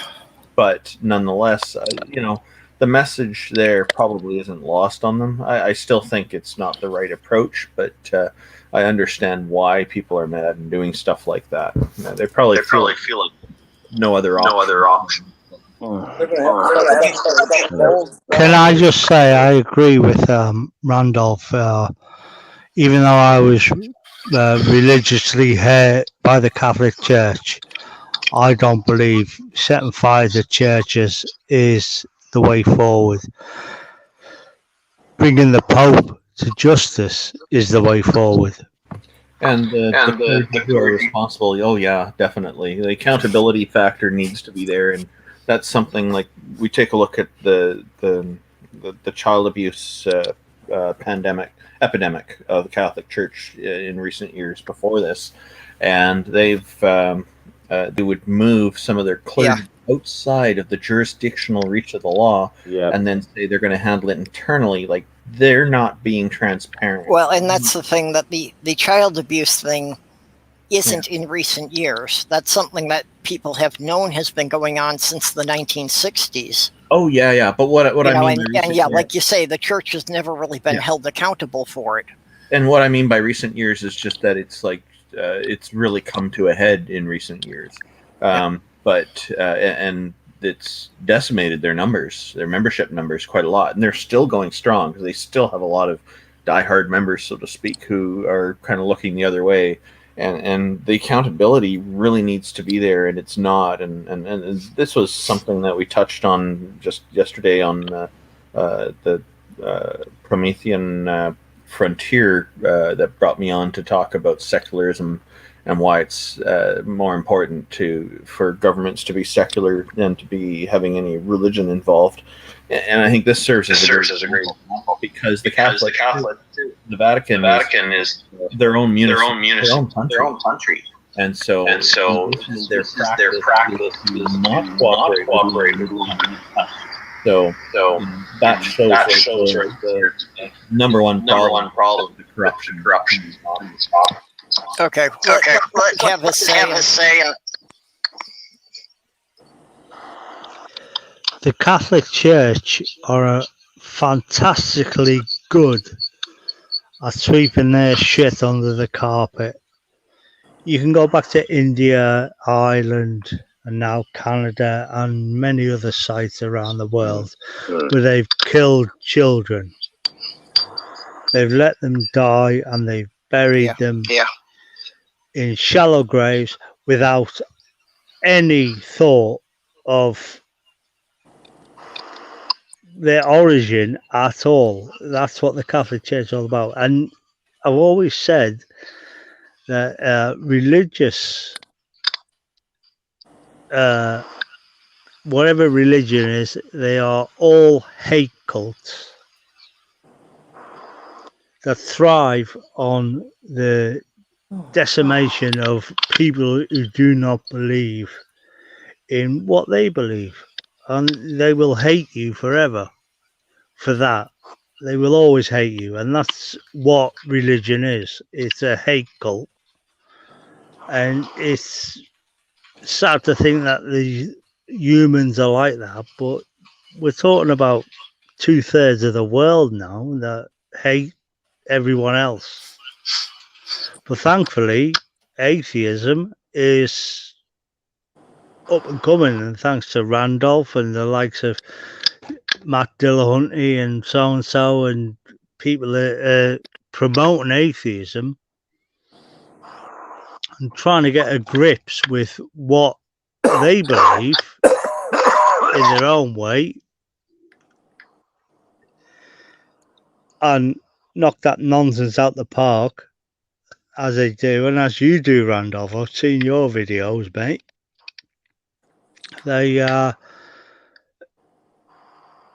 It'll never happen now in my lifetime or in any of our lifetimes here, but it will happen eventually that God will be a forgotten emblem of a $1 trillion industry, which is religion now. It is literally the biggest industry in the world. And should it be taxed? Yes, it should be. But I'm not saying tax it at a full income tax. I'm saying tax it at call it a religious tax and tax it at maybe half of the average income tax, and then watch the dishonesty just pile out of these religions as they try and hide their funding and their people. And the people themselves will say, well, hang on, I'm giving 10% of my wages to these people and I'm being taxed twice for it. And they will back out and the whole thing will fall apart. It's going to gradually erode. And I think that's something that's one thing that People, really. am I echoing, by the way? no, you're echoing again. Oh, bollocks. I've got my headphones back in. I've recharged them. When you were talking, there was no echo. It was very clear. And that's always how it works. Dog, did you see what Theo had said in the side chat there? So one thing that really bothers me about this stuff with the Catholic Church is that, so we've seen now in recent years, it's come to bear that they've been molesting children, and then they've been killing and burying them and not keeping records. The scary thing to think about is, like, what else that they're doing to children and to people in general that we don't know about yet that may be coming to light in the future. And then, of course, the big contender to Catholicism in the world is Islam.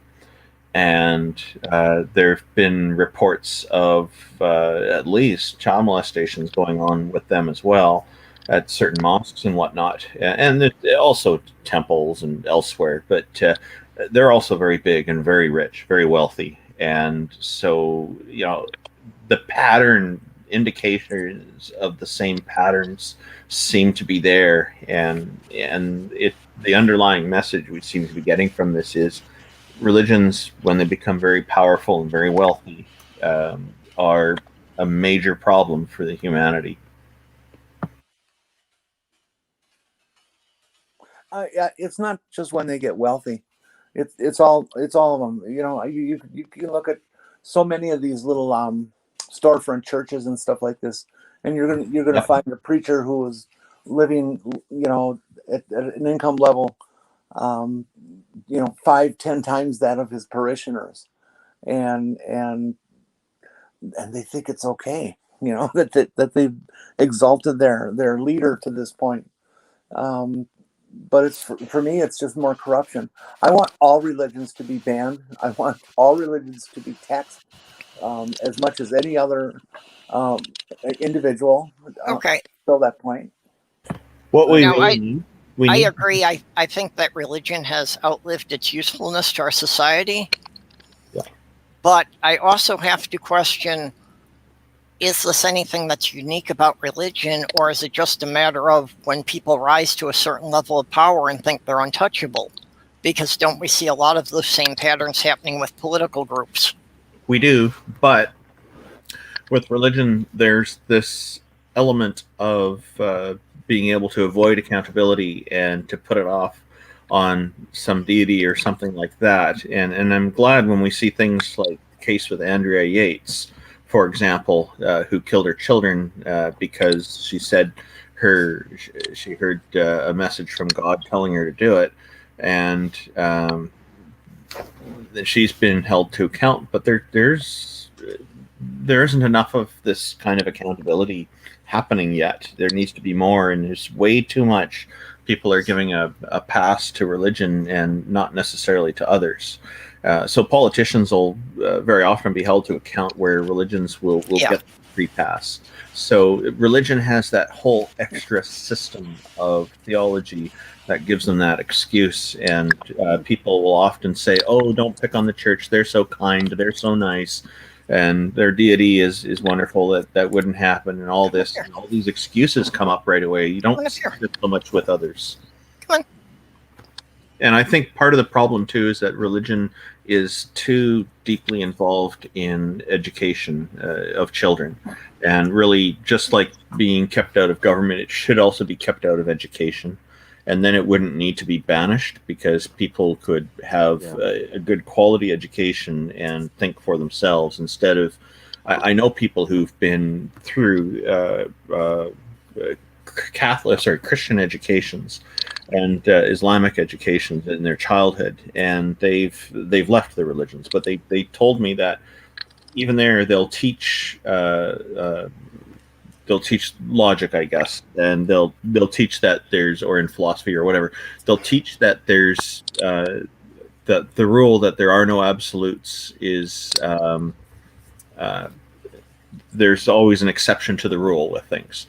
And so they'll say the exception, of course, is their deity, their God, in the case of Islam and Christianity. And so they grow up learning to be good at applying these kinds of logical things, but it's been ingrained in their heads that God is the exception. And that's really hard for people to get away from. Well, and I think that is ultimately the problem of the priests and such not being held accountable, is that they are speaking for God, and who are you to question God? You know what bothers me the most out of all of this religion and pedophilia stuff from, not just the Catholic Church, but all the religions we've heard about it from, and even things like schools or Boy Scouts or whatever. Yeah. You always hear about Joe Blow gets jail term because he hid the names of offenders, or he transferred to a different parish or whatever they call that shit in Catholic Church, a different region or whatever. Liturgy. That those are the people that are getting nailed. I have yet to see one goddamn pedophile nailed. Am I wrong in that, or have I just missed it? As far as the Catholic Church allegations go, I think there have been like 2 or 3 priests that have actually gotten some jail time. And my guess, that's 2 or 3 over more than 50 years. Yeah, and my guess is that those 2 or 3 probably weren't playing politics very well internally, and so this was an easy way to get them out without, that could be the case. And then there was the one in Australia who had his conviction overturned, wasn't it? That got Pell. George his Pell. name was. Yeah, and right away I wonder, and a lot of people were wondering how much the Catholic Church had to pay to get that overturned. Bribe is what they're talking about, of course. And I've lost faith in Australia's legal system after seeing that. And you guys, I'm going to probably piss a few of you off out there when I say this, but let me explain a little bit, or ask to talk. I'll start by saying atheism isn't clean either. Atheism doesn't. The demographic isn't. That's not what I was going to say. Let me okay. If you are real upset by what I'm about to say, don't scream and yell. Let's talk privately and see if we can get past it. I haven't heard about any Catholic nuns doing anything like this. The problem is not so much the church. The problem is not so much the insidious structure that churches have. It's men, okay? Whenever talking about this, Jenni, turn that off. Let Jenni finish. This is way too critical to have to go through that junk with this. When people start talking about rape and abuse, and whether it's with women or children, you'll get a whole bunch of guys in a room, and they might all be wonderful, fine human beings, and they all say one thing: well, it's not me. And I believe that, and I know that's not true. But what are you doing to the rest of them that it is them? How many men is too many, or is enough to say that there's a problem? It's men. It's how men are raised. It's how men are indoctrinated. It's how men relate to each other. There's a thin blue line for cops, and there's a thin testosterone line for men. I think that's mostly true. I agree. I can think of one example would be Mother Teresa being extremely abusive, and she was a nun, and she was a horrible, wicked person. And they made a sign. Yeah. But it's mostly men who are perpetrators of this.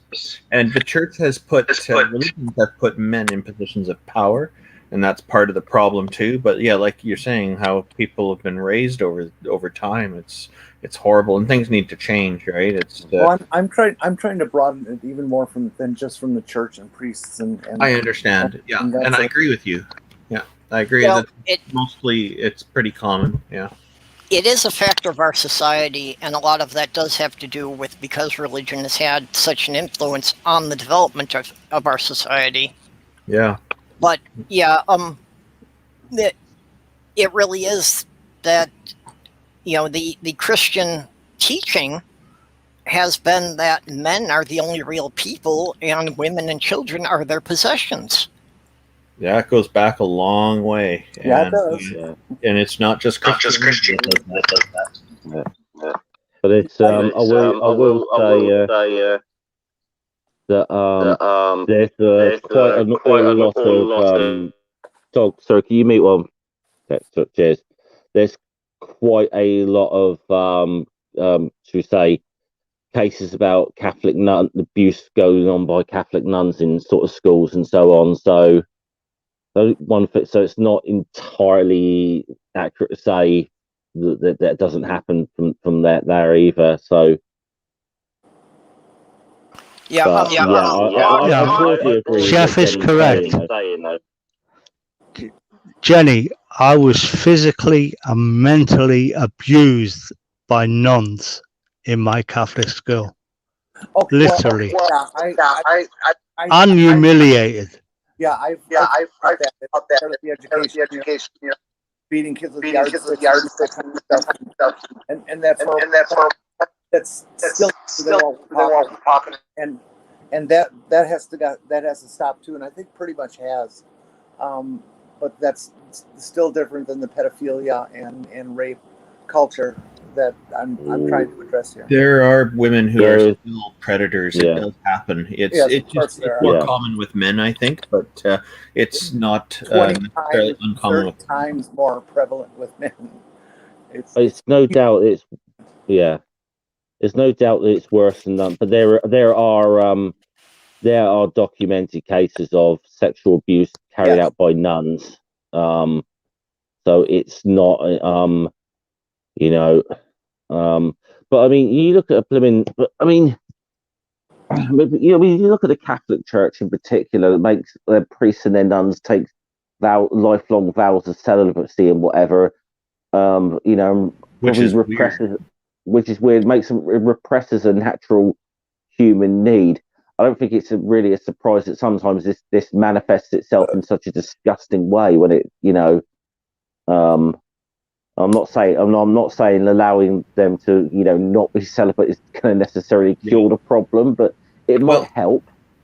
You're talking about how manifest, but there's another factor that must not be ignored on this, is that the Catholic Church is basically bringing in people, and they're trusting that God is on their side and look after things, is the general attitude, instead of vetting people properly. And the people they're bringing in will know that they're going to have unsupervised access to potential victims such as children, and so of course they're going to be more drawn to these kinds of roles after seeing what kind of especially seeing the Catholic Church's display on how they dealt with molestations in the last 20-30 years publicly. Like, of course a lot more are going to be drawn to that now.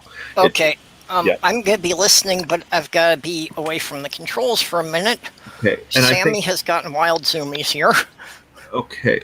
And I think Doug has been wanting to say something, and I'd like to hear that as well. Yeah, I don't mean to shut you down, Doug. I'm interested in what you have to say, but I needed to make my point contiguously, not broken up into pieces because of interference. So that's what that was all about from me. I agree, Jenny. I got that sense too. Yeah. Yes, Jenny, no offense at all. And hi, Diana. How are you? Anyway, Catholic. Let me get my headset. Yeah. Some reason I'm still echoing. I've done what Jeff did, and it was all right the other night, and whatever. It doesn't matter. But can I just say, the sexually oppressed Catholic Church is really a root of evil. It was the start of all the holy wars. It is carried on the hatred since then, and obviously there was 3 popes in Dante's ironic comedies, in Inferno, in the 9 circles of hell. There was 3 popes there. That division of Christianity is probably the worst of all. And I was in school around the times when these children were being buried in shallow graves around the grounds of the my parents were devout Catholics, but I was in school and rebelling against the doctrine and the dogma and all that shit because I was questioning it. I was a child. I just wanted to know what, how did this happen? How did that happen? Yeah. How did all these people come from 2 people?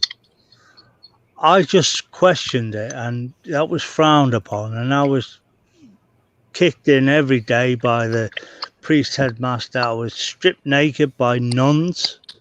What? I was stripped naked in the classroom by nuns. That is horrible. That's what nuns did.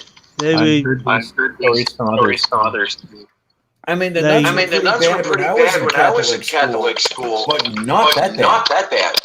They humiliated me. I got expelled in the end. Unfortunately, not put in a shallow grave because my parents were, as I say, were devout Catholics. But I used to get kicked in by the priest every night, and then I would get sent home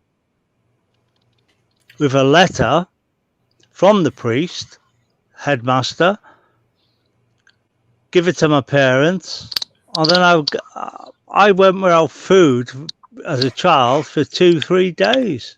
I would not be fed. What they would not feed you because you were I'll be sent home beaten from at, school? I was beaten at home. And I got expelled because I was a bad influence on other children. And the other children were questioning, were seeing reason in my questioning of the dogma and the doctrine of Christianity, of the Bible. Some loving God. Yeah, it's all, but no such thing as a loving God. Every religion is a hate cult. They don't have any interest at heart. They starving them. They hate everybody, and whoever tries to question them, they bring out this theology and philosophy nonsense as a fucking big smoke screen to try and diffuse from asking the real questions. And it's only one question. It's a binary question, yes or no. Does God exist, yes or no? The evidence points to no. Yeah, you got it. So, but this is what Catholics do. They just, as it's been proven in Canada, Randolph can back this up. And this will be brushed under the carpet. I bet you the Prime Minister of Canada has had a hefty payoff from the Vatican to brush this under the carpet, as they always do. They move their paedophiles out of jurisdiction around the world. There's still paedophiles wherever you move them, but they do it. This is the Catholic Church. It's an evil. I'm hopeful that and present indications are that Prime Minister is asking for the Catholic Pope to come here. So, do you reckon you not talking? You just got him. Somebody else. Yeah, okay, so I think I'll just start again. I'm hoping that it doesn't play out that way here this time, because current indicators seem to be positive that, because our Prime Minister, Justin Trudeau is his name, he has been asking publicly for the Pope to come to Canada to formally apologize for this on behalf of the Catholic Church, and the response is a non-response at this point.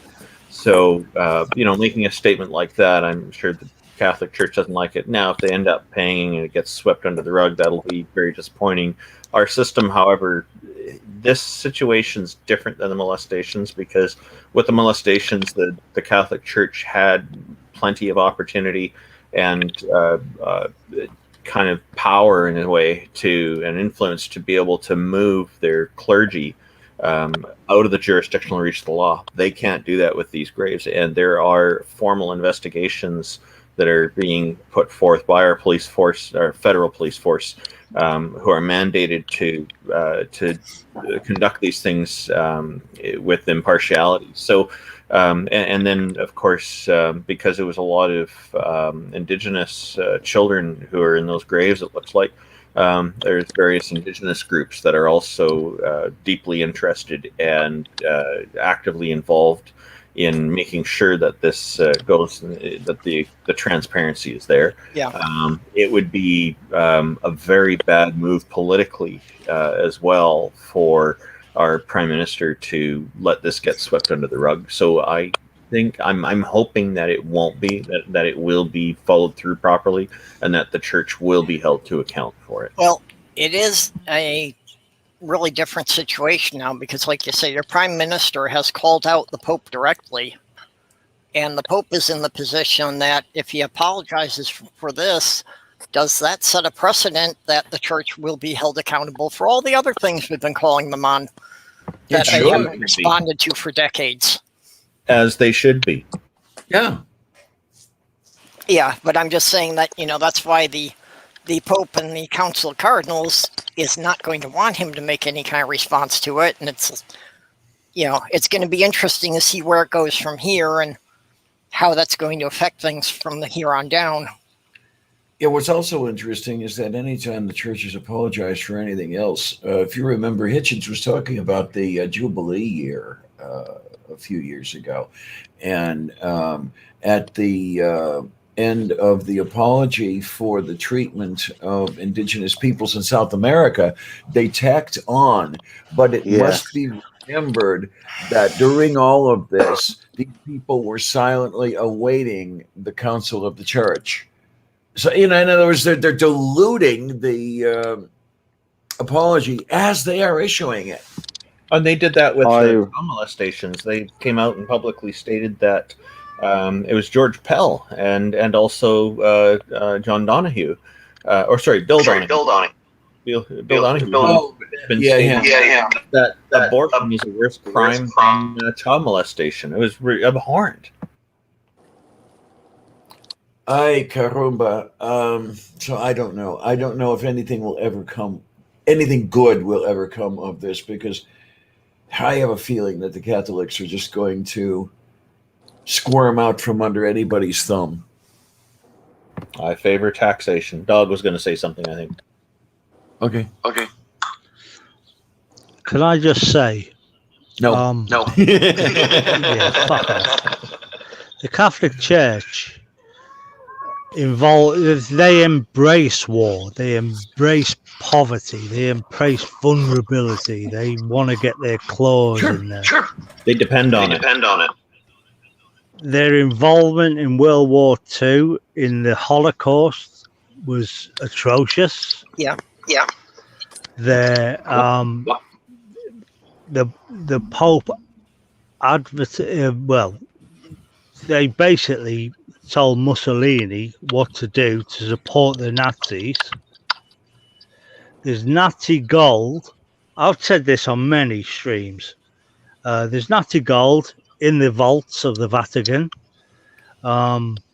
There's a thing called the Bigelow Report, which you can read. It's online. You can read all about that. And Swiss francs. It is an evil organization. And it's all about the cash. But the only way they're going to get the cash is through vulnerability and people in poverty and people who are destitute from war. This is how the Catholics survive. And if it's going to cost them any money, obviously, they kill them. There was a film called The Magdalene Sisters, came out in the 90s. Oh yeah. This is from the era I was around in the Catholic Church, and I was a big believer. But these were nuns who were humiliating these vulnerable and disowned girls who were abused by the nuns and sexually abused by the priests. After that, when the true story involved, this was just a film. It was just showing these girls being sadly physically and mentally abused by nuns and priests. But when they it happened in a laundry in Ireland. They were basically slaves. They were on that land. They dug up over 150 bodies of young children. All had signs of physical and sexual abuse. I just looked it up. This is something I have to see. Look at it, Diana. Trust me, girl. This is what the Catholics are like. And since then, there's been over 800 bodies on Catholic land dug up in Ireland, India, Africa, hundreds of bodies there as well.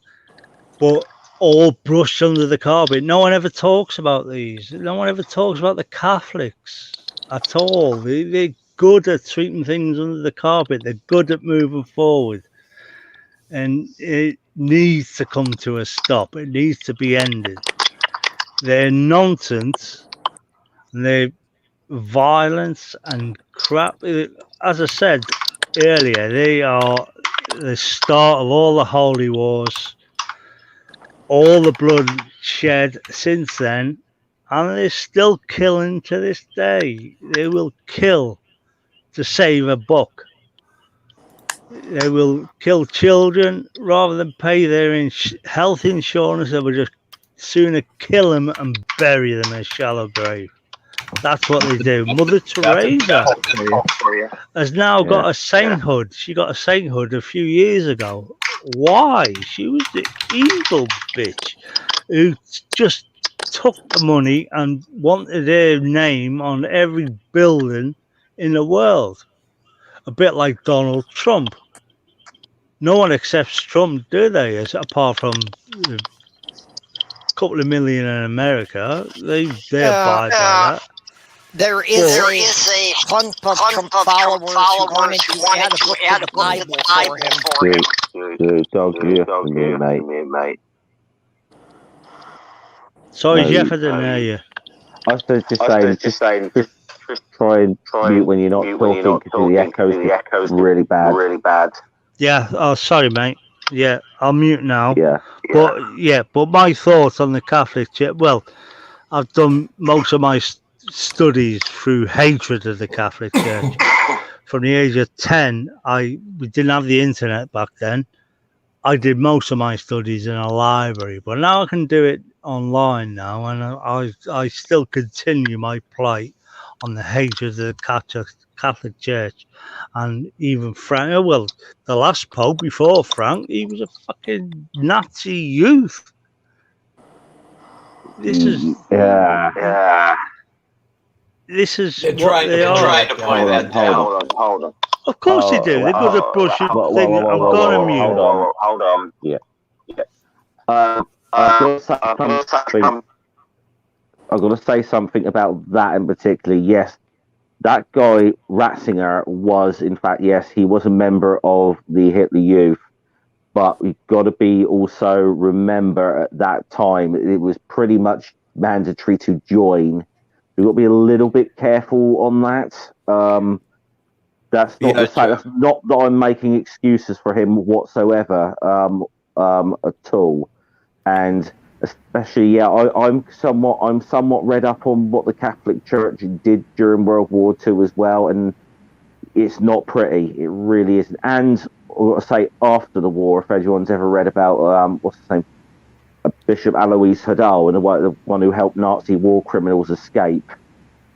So These are I do important think points. we do have to be also a little bit careful on this.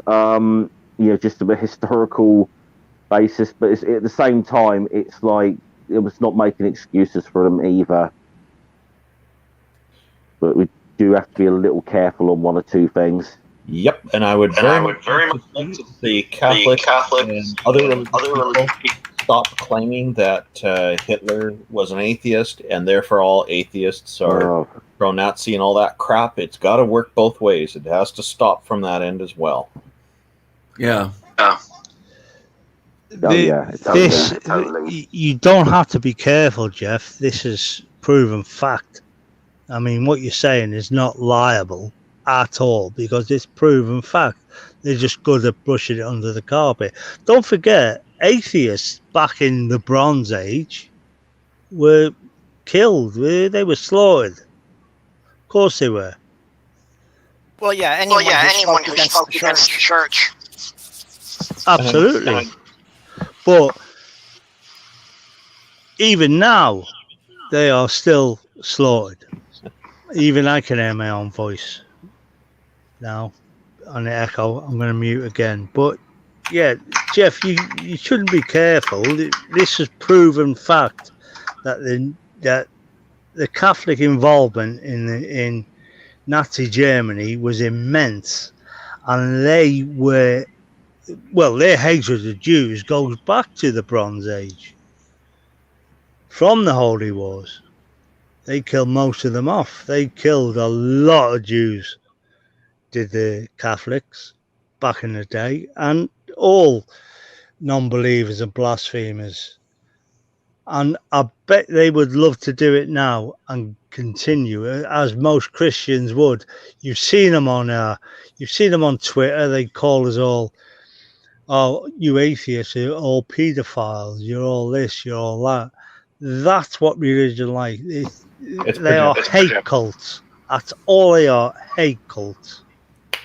And it needs to be stopped. And it will never happen in our lifetimes. Of course it won't. But I know it will happen because atheism is rising and religion is declining. And I'm happy about that. One thing that I find I would like to be around when it did happen. But unfortunately, none of us will. I don't personally think. When I look at what the Catholic Church's involvement with Hitler there, I'm thinking, one way they probably saw things as well is there was a common enemy in their view that they had with Hitler, being the Jewish people, and to them, they may have seen this as a wonderful opportunity from their perspective to wipe out a lot of their competition. And as horrible as that sounds, I do think there's a lot of truth to this viewpoint.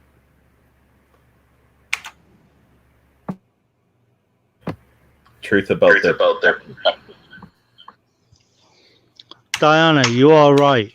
But the Catholic hatred of Jews goes back, obviously, to biblical times. Always will. You can read it in the Book of Matthew. If I remember where that is. Or is it the Book of John? Islam also hatred for the Jews. Well, Islamics worship the same God. They just call him Allah. Yeah. Christians call him God. Oh, some of them will do that. They don't do that at all. Jesus is mentioned many times in the Quran. They have different than the Christians do, though. But again, Islam is just another branch of Christianity, as far as I'm concerned. Another Abrahamic. Yeah. and there's 40 plus thousand of them in America that all disagree with each other. You know, how many versions of the King James Bible is there? You got the NIV, American versions. That book has been rewritten and manipulated and interpreted so many times. It's just all fucking nonsense now. And Islam has, I think, over 27 different translations that with each other. And then there also 99. Oh, mate, please. Okay, yeah, dog. We need you to mute anytime you're not talking. Yeah, trying to get into the habit of it, mate, because it is. I don't know. I don't know if whatever happens with your buds or whatever. It's just echoing like crazy. I'll just repeat. There's at least 27 different translations of the Quran that have been found and examined, and people have noticed that there are disagreements between them, just like there's disagreements between different translations of the Bible. And then there's 99 denominations of Islam I've been able to identify in the research I've done. So the 40,000 differences you're talking about, Dog, would be the different denominations of Christianity. I've heard those numbers range anywhere from about 20,000 to 45,000 different denominations, depending on who you talk to. I think more denominations is good because it kind of makes it more difficult for these religious groups to unite and take over. So, like with Islam, I know we can't get people away from it. Maybe at least encourage them to split off into different denominations would be a second best option there. You know, Randolph, I think a wonderful project that the atheist community would take on, and I don't know how they could do it with being disorganized that they are, and just the kind of individuals in it, is if they could acquire the most primitive copies of the Quran and of the Talmud and of the Bible and translate them with the mass of knowledge that we have today that haven't been around in the past, and retranslate them into what they actually are saying. Well, isn't that sort of stuff already being done? I gotta say that is a brilliant idea. Can't hear. That is a brilliant idea. I think it would be such a good exercise in slapping the face of the religious people and saying, "Look what you've been following. Yeah, look how wrong you are." Brilliant idea. But yeah, if you could go back to the actual Aramaic or Greek. The problem is they're going to just come out in droves and disagree and say we're translating it wrong. What do we know? We're just atheists, and that's what we'll be up against. But I think it's a great idea. Yeah, they will claim that there's a bias against them in the translation. But they already do. Yeah. Yep. But it's a great idea. I think Jenni's got a really good idea here. Jenni comes up with the occasional good idea once every few weeks, right, Jenni? Well, yeah. My last one was that that sexual episode with the giraffes and stuff. Well, never mind. I think I remember you talking about that. That's yeah. See, I'm still going to differ from one or two people. That I'm of the opinion. I don't think religion is ever going away altogether. I just don't think it is. I agree. Well, correct. Unfortunately, yeah. What I think we are really, striving towards, though, and the best we can really strive towards is a world where they do not have influence in terms of a state or education. Or politically, that's what we're really, is the best I think we can hope for, is to kind of keep them the fuck out of politics as best as we can. Jeff, can I just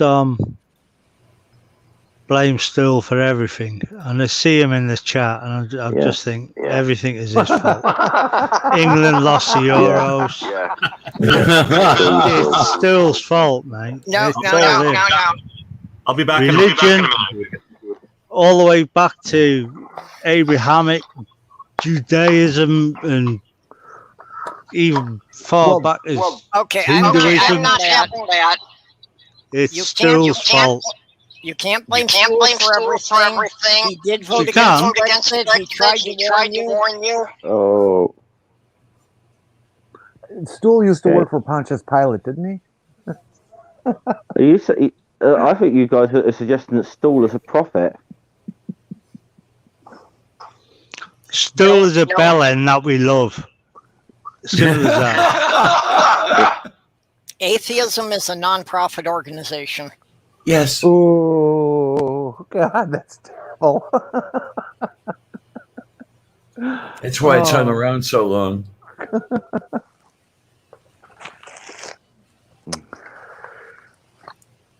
Oh Lordy. Oh, don't mind. What are we gonna do? Why can't the world be as perfect as we are? You know. I know. I mean,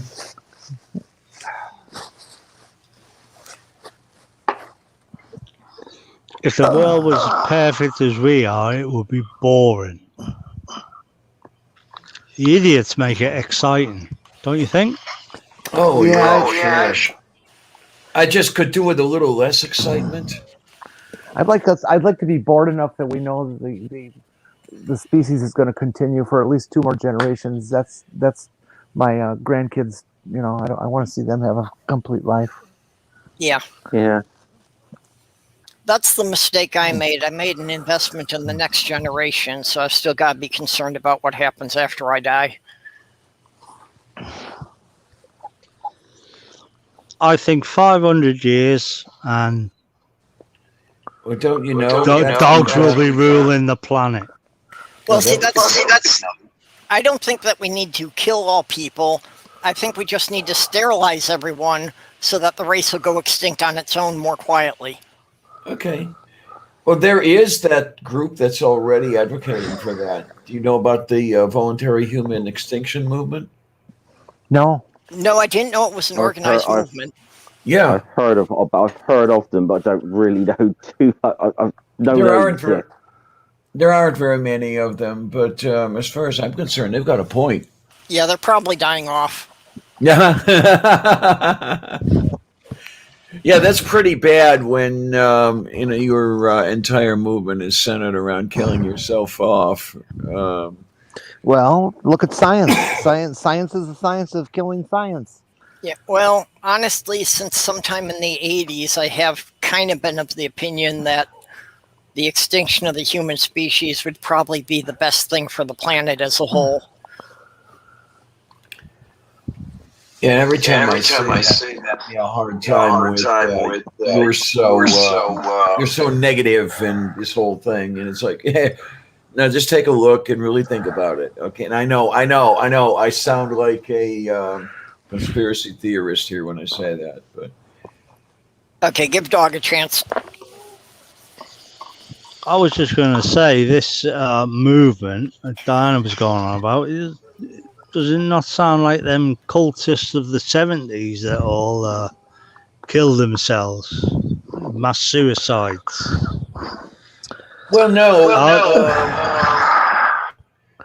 In the sense that as far as I understand them, the voluntary human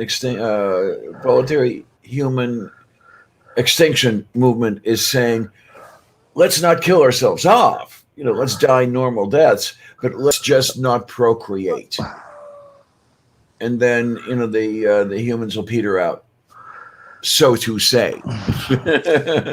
Also, it's without the idea that, if your body dies, that your spirit would somehow go on somewhere. We're not making any promises of an afterlife. It's like, yeah, when you finish this one off, we've got no idea if you've got anything beyond this. Which I think is a very hateful idea. It's a hatred toward the human race because it says, or as a species, because it says that we're not living a very good life in the condition we're in, and we're going to be in a much better place. So be self-loathing. We need to get beyond this painful experience of living and become all this. It's a pile of garbage, I think. Yeah, But there absolutely is an afterlife. It's called worm food. I like it. Well, I've always said that I have a concept of the afterlife. I really do. And that concept is the memories of us held by those who knew us.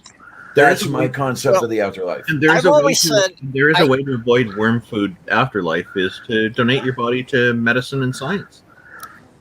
No, not necessarily. They might put you up in one of those gravesite things that Put it in your will. what medical examiners use to let people rot out in the wild. Yeah, and see how long it takes. Specify it then. I have said that, I don't want a casket or, my body to be embalmed or that. I just want a simple pine box that is going to decay and put me down with a pine cone on my chest so that as my body decays, the seeds will, be absorbing the nutrients. And in every real sense, I will become a tree. Mm-hmm. Yeah. I've had the same sort of idea. I've spoken. How many of you have heard me speak about my tree? There was a maple tree that I planted as a seed when I was, I think, 3 or 4 years old. It is in the backyard of the house that the slimy bastards used to live in. And if there would be any way, one thing that I would think about would be to be buried under that tree, buried within the root system, and let that tree live off of whatever's left of me. Yeah. But I don't think the state of Ohio would allow that. Neil deGrasse Tyson, I recall, was saying something about how going back into the earth, and as wormwood, as Jenni put it, is better for our environment than cremation. Because apparently, with cremation, that stuff goes up and leaves the atmosphere and goes out into space. It doesn't get recycled back into the earth. Oh no, you turn into a giant carbon sink. It is something that I had been concerned about, that with the embalming and with the encasing bodies in concrete and things like that, that we were eroding the planet because those natural resources weren't being returned to the environment. Mm-hmm. Well, he was talking about cremation versus burial in a regular graveyard, right? So, but I think that's a valid point too. I've always wondered about that. If you get buried and you're in this metal coffin that's wrapped in concrete, you're just going to become this mess of organic juice. I've heard stories about what happens to the bodies in those vaults. Are we talking about mafia techniques now? We're talking about mafia techniques now, are we? No, mafia techniques are good because they just give you the concrete shoes and you sink to the bottom and the crabs eat you. Well, no, there's actually been bodies found in cement pillars and stuff of buildings that have been knocked down. And then there's Jimmy Hoffa. Okay, and it's in my bodies will. found in the foundations of buildings aren't necessarily the mafia. Those could just be construction accidents. I think they've actually said there's like 6 bodies that are in the foundations of the Brooklyn Bridge because they were pouring the concrete and they couldn't get them out. Eek. Oh boy, the workers must feel horrible about that. I would hate to die that way. I mean, just to experience the process of death. I think about the workers too. They can't save the guy. How awful they must feel too. Yeah. Well, and that's true with a lot of these major projects. The Hoover Dam, there are several bodies in there. Wow. Am I echoing now? I've been off mute for... Okay. No. I think you sound better now. Hey, I think you got it figured out. Congratulations. Yay! What did you do that fixed it? Yeah, whatever you did, change my default settings on the mic. Okay, you're good now. Anyway, my body's going to the medical student chop shop. I'm going to be cut to bits and give someone else a chance to be a doctor. Why not? Well, certainly, I think when I die, any organs or anything that might be useful to someone else, go right ahead. Yep, I'm a donor as well in that regard.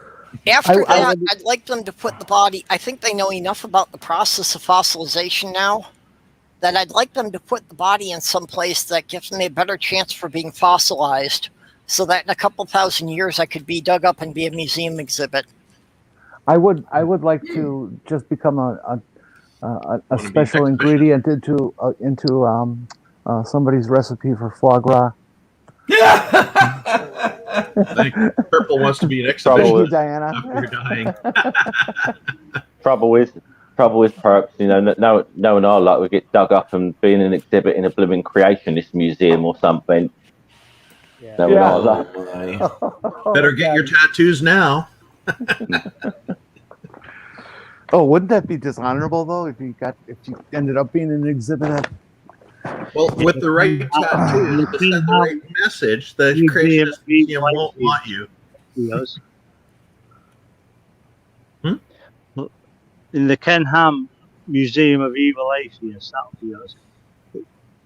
will be plasticized by that German doctor and put onto show with all our bits hanging out. Boy, aren't those incredible what that doctor does? You know, like the nervous system, the blood vessels. It's just staggering what they accomplish with that technique. It is very interesting, but I still find it a little creepy. I haven't actually seen the museum, seen the exhibit close up. I've only seen photographs, and yeah, it is creepy, but boy. Well, they did bring it to the Science Museum in Minnesota here while I was still living here. But at the time, on top of the regular museum admission, it was an extra fee, and we decided to pass on it. Mm-hmm. Well, I watched a show of him on British TV back in the 90s, and he was doing the full digestive system from throat to arsehole. And he basically, it wasn't a plasticized body, it was an actual human body who donated himself to his art or whatever. Well, I can't call it science, to call it art, to be fair. Now, theoretically, Dog, if they did that and they made a display of the human reproductive system, wouldn't the guy who was used to like get the what's that record holder magazine or book? Yeah, but this what, the Guinness Book? Yeah, the Guinness. Wouldn't he get the Guinness Book of Records for hardest hard-on?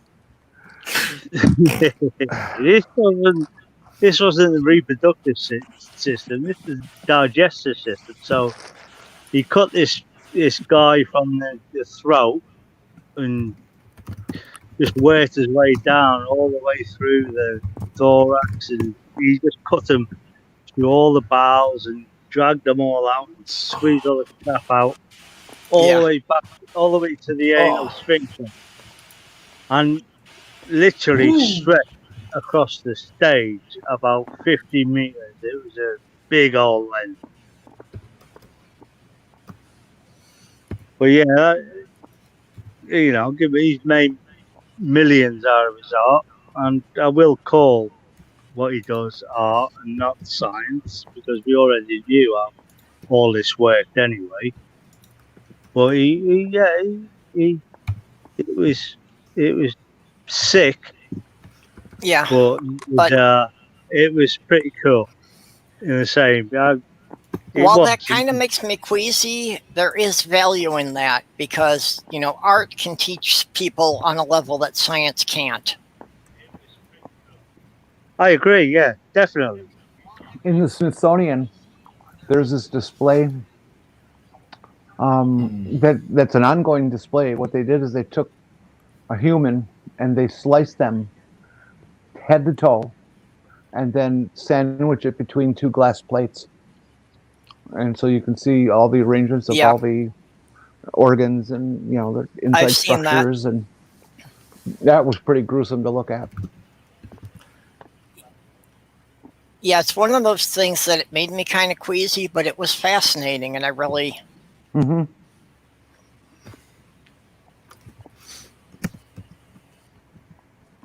Well, here we go. I've seen his work in London. He displayed it in the Tate, and it was pretty incredible. But yeah, it was a lot of real bodies, all plasticized. But you know, it went from the muscles to the innards and all that crap. It was strangely weird but beautiful. I don't know what I don't know. It was just yeah. I can understand why he's a millionaire artist and a doctor, of course. He knew his stuff, but yeah, it was not nauseating. It was just weird, but beautiful. I mean, can you even say that?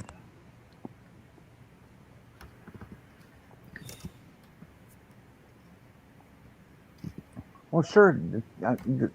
Anything can have beauty. Well, maybe not everything, but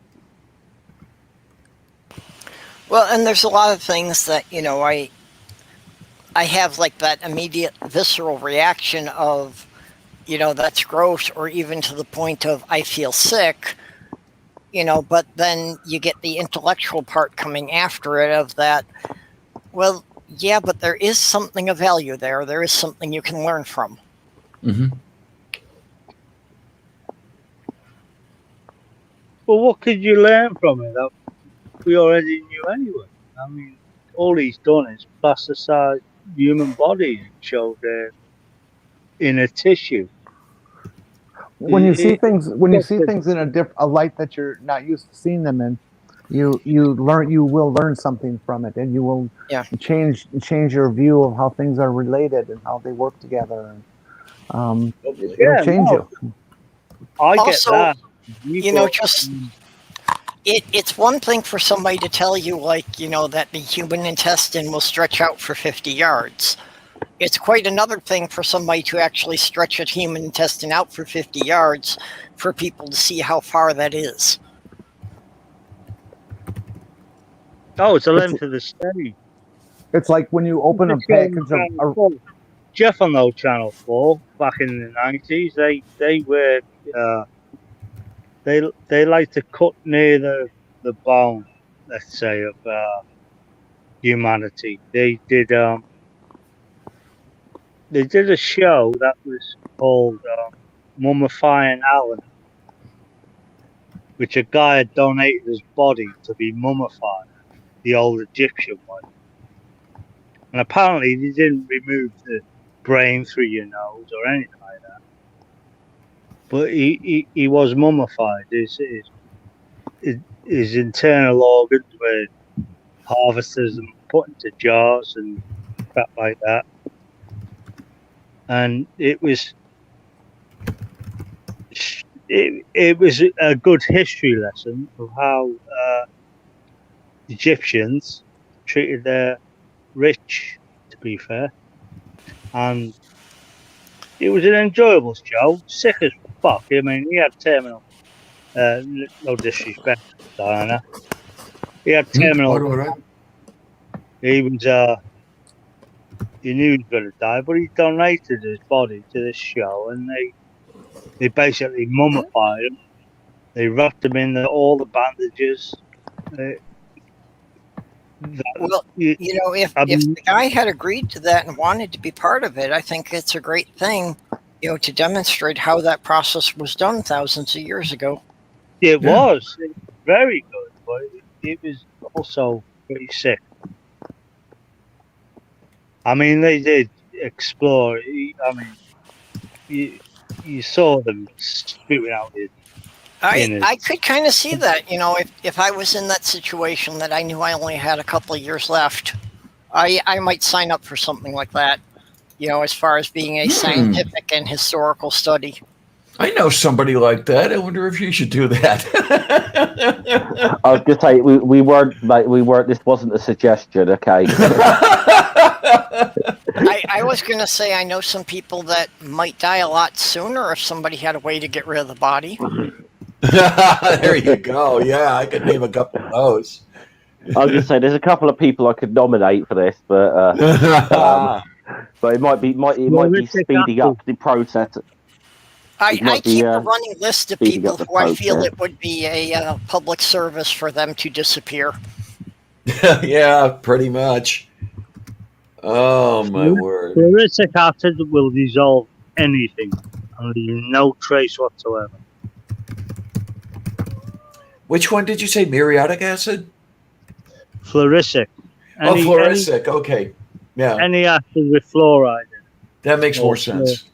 Okay, and can this be ordered through Amazon? it. It can be ordered, yeah. You can get it. I think you may. It's probably the most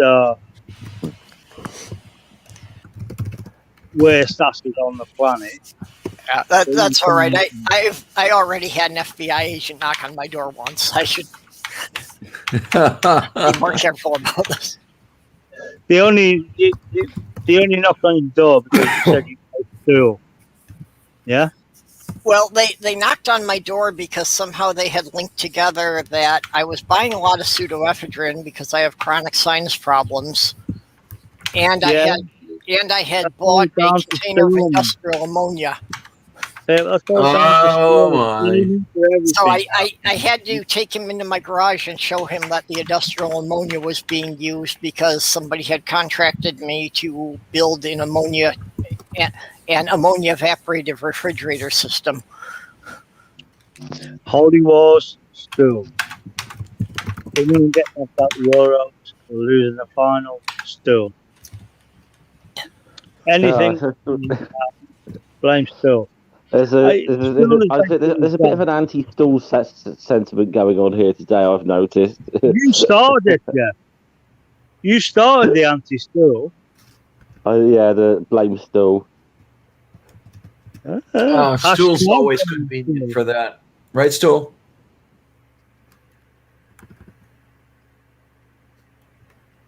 And I love Stool. I think he's a comic guy. But yeah, you started off the hashtag blame Stool for everything. So yeah, blame Stool. I'm trying to remember if back in the old days we had a hashtag blame Brooke. I know we had a boot Brooke back Sci Strike movie night. But if you guys know Brooke McCormick. Yeah, Brooke has showed up a couple of times recently, last few weeks. Yeah. Yeah, she's actually crawling out of her hole. Yeah, I think you're quite. Yeah, I was glad to see her again because, like, I had kind of just started to get to know her when she disappeared, and I was kind of concerned about what had happened. Yeah, I guess there was some school stuff and life stuff and other stuff all hitting at the same time, and I can imagine it wasn't pretty. I can blame Scummer, but blame Still, to be fair. So blame Scummer. There you go. There you go. Oh, Stephen Stool saying hashtag blame Stool, so he's broken football and beards. He loves football, don't forget, Jeff.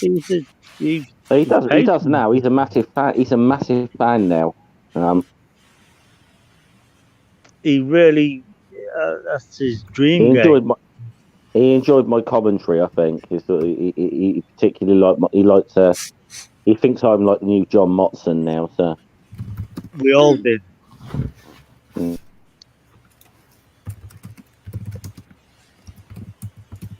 Even though you were Carlsberg, though.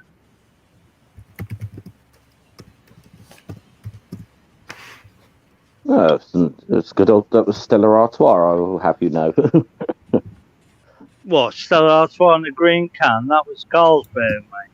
No, I drink. I do drink Heineken. Actually, I don't drink Carlsberg. If I had a green can, it'd be Heineken. Does Heineken come in a green can? Yep. Well, you were Heineken up there. I remember Peter de Tucker called that Heineken stuff horse piss. I used to like Heineken years and years and years ago. When I was 16, I thought Heineken was rather good. And just a couple of years ago, I had some, and I couldn't stand it. So I don't know if the beer changed or if I changed. No, that's what happens with anything in American corporations. You know, they try to downgrade it very slowly, watering it down or just reducing it slightly for many years so that people who get it every week don't notice it, but people who haven't had it for a while think, I used to use this stuff? Mm-hmm. Well, what we call lager here, like Heineken, what do you call it in America? Is it light beer? I don't know. We call it lager here. Yeah, what I call logger is a guy in a flannel shirt with an axe. Yes. A cross-dresser with an axe. I'm talking about what we call it. I'm okay. There you go. Yeah, cross-dressing with an axe. I think Americans call it pilsner. I'm not sure. To this day, I cannot remember the difference between lager and pilsner. Let me see if I can find something. Lager versus pilsner. There we go.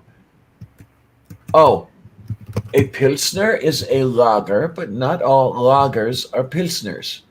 Lager is a type of beer conditioned at low temperatures. Lagers can be yellow pale, amber, or dark. Pilsner is a pale lager and is the most widely consumed and commercially available style of beer.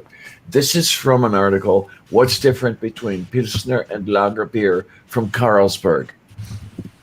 Okay, Well, if your people are going to just talk about sports ball and beer, I'm shutting down the stream. But we have pilsners here, but I don't differentiate between lagers. I think they're both the same. I used to really Yeah. like the dark German beers, but now they won't let me have beer, damn it. My kidneys died and they won't let me have beer because it contains a bunch of phosphorus.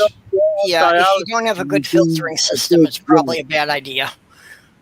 Yeah. Dan, you're on dialysis now. You're doing a good job. Yes, I am. You keep it up, girl, and then come and see me in a year's time, and I'll prescribe the nonsense again. Well, we need to get her to move to Minnesota so they'll give her the transplant. You know, we've already got at least a dozen people lined up to get tested to find out who's the best candidate. I'm waiting for the Starzl Center to get back to me. The personnel at the dialysis center said that they submitted my particulars to them for getting on the transplant screening list, but I haven't heard anything back from them yet. And I don't know how long it's going to take or any of that stuff. You know how it goes. Well, you know, you come to live where we are and you got a good chance you'll wind up having it done at the Mayo Clinic. Well, I get it. If it happens here, I get a good chance of having it done at UPMC. Okay, I didn't know if they were known for that. Yes, they are. As a matter of fact, Thomas Starzl is I'm not sure, premier transplant surgeon. He's got the center named for him. Let's see. Wait a minute. Thomas Starzl. Okay, he was the liver transplant. He performed the first human liver transplants. Well, where we're living now, literally, the Mayo Clinic owns the local ambulance company. So anything the local company can't handle, at most you're an hour and a half to the Mayo Clinic. If it's an emergency, they've got a helicopter that'll take you there. Now that's an interesting little thing there with the transport costs, because I've been made to understand that anything associated with fucked up kidneys is covered by Medicare due to legislation that Nixon signed into law back in the 70s. I wonder if the transportation is covered along with that. Because I know, especially when you're talking about the life flight stuff, that can be pricey. Well, yeah, I'm sure the helicopter runs into thousands as soon as it gets off the ground. Hey, we are still. My understanding is tens of thousands. Yeah, still here. Oh no, there goes the neighborhood. Well, yeah, you guys were on him. I had to invite him in here to defend himself. Hey, Stuart, fucking leave Stuart alone. I'll let you blow. Anyway, As soon as I hear somebody talking about football, I'm here like a shot because it's my favourite game ever.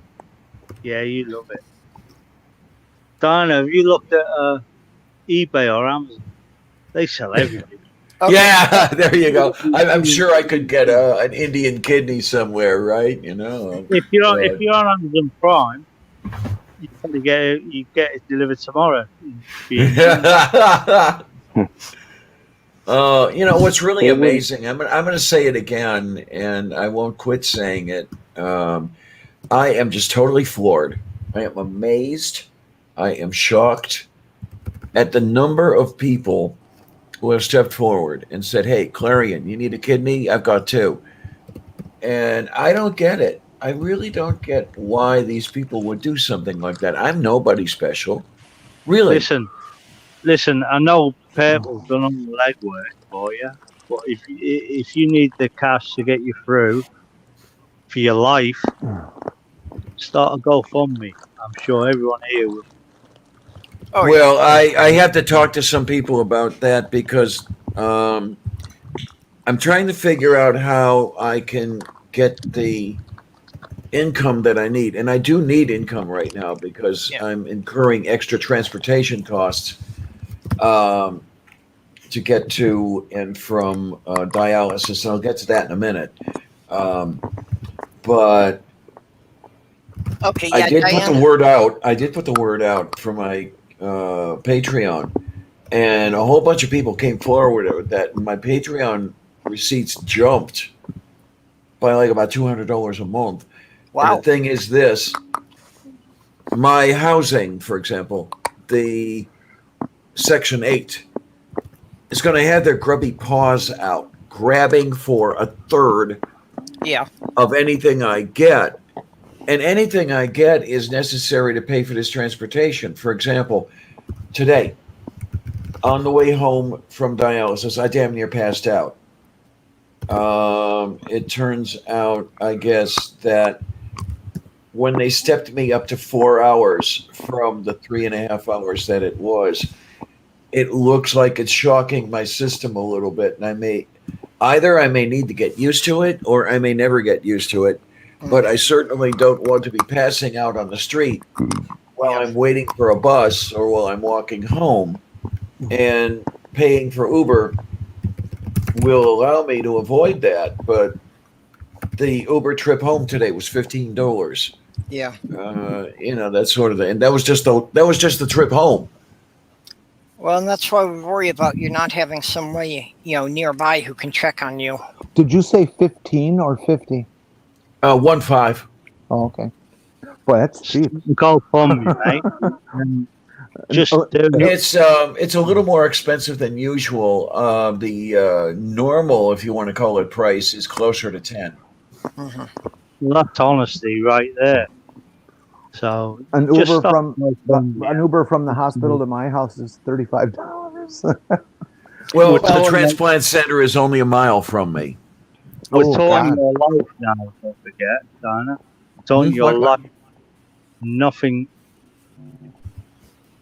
compares to your own being flesh and blood and part of this community. And just start a GoFundMe and take it from I thought you were going to do a Sinead O'Connor song there, dog.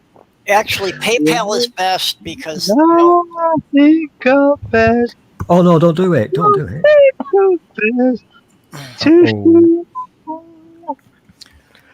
If anybody wants to send their money, PayPal does not generate any tax receipts. So I'm just going to leave it at that. Yeah. Okay. Might not be technically correct. Fucking turn down their profit margin to zero. Fuck them with their money bags, and they'll take 10% like religion. But everything just fucking take that, just scroll that down to zero. They get fuck all. It will all go to whoever. But anything you get from GoFundMe are individuals who are giving you a gift of some cash. Individual gifts of cash are not taxable. I thought everything was, no? Well, the GoFundMe itself may not generate a tax receipt, but the bank account it deposits it into will. Asterisk disclaimer: none of the people involved in this stream are experts on tax law. Yeah. Thank you, Stu. Oh, right, absolutely. That's a very, very good point. But also PayPal, if you have a PayPal account and the person you're sending it to has an account, then you can send money between your PayPal accounts, and PayPal themselves will also not charge a fee. This is not true.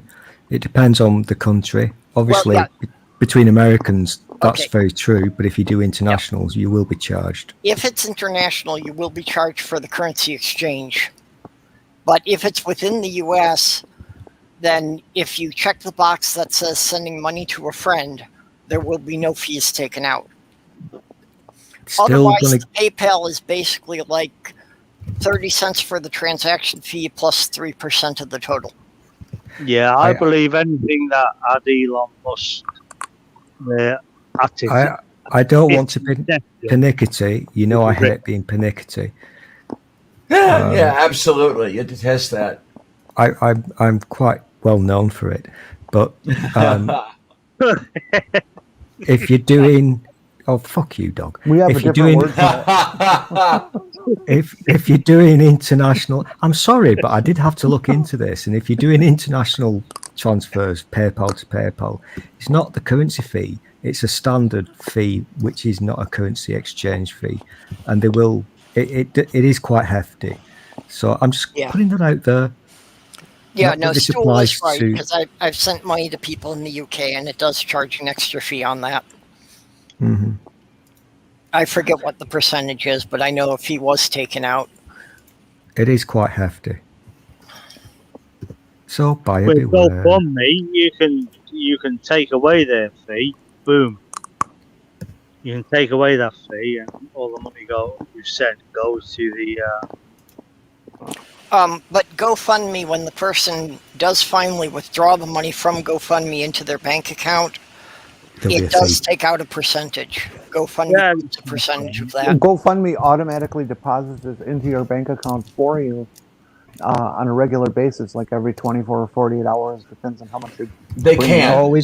They can. Always read Yeah. the small print, because these people that say there are no fees, I can guarantee there will yes, be. they do get a fee for that. Website for free. Of course they Excuse do. me, they do get a fee, but you know, should they be doing this for free? No, they have expenses. They're providing a service. They should get paid for it. Well, yeah, it's reasonable for them to take a small service fee, which is why, like, I don't grudge PayPal taking the 3%. I think that's a reasonable thing. It's fine. Obviously, they have to make the money, and it's fine if they're upfront about it. But if they hide these little charges and kind of hint that it's free, right? Unless you read the small print, then that's a bit cheeky, in my opinion. I agree. If they're upfront about it, you know, they need to be honest. They need to tell us upfront what they're taking.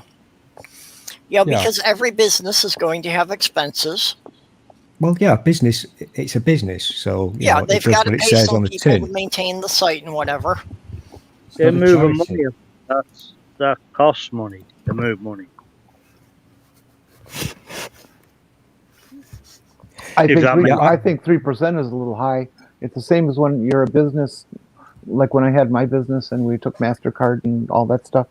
We only got nailed on 1.5%. But on Patreon, are you talking about Patreon with the 3%? No, he was mentioning PayPal. Oh, right, okay. Because I know with I'm one of the actually not things. clear on what percentage Patreon takes. Oh, you've got different levels. If you're tier 1, it's such a percentage. If you're tier 2, it's another one. Yeah, and unfortunately, Patreon is one of the ones that has annoyed me because it seems confusing.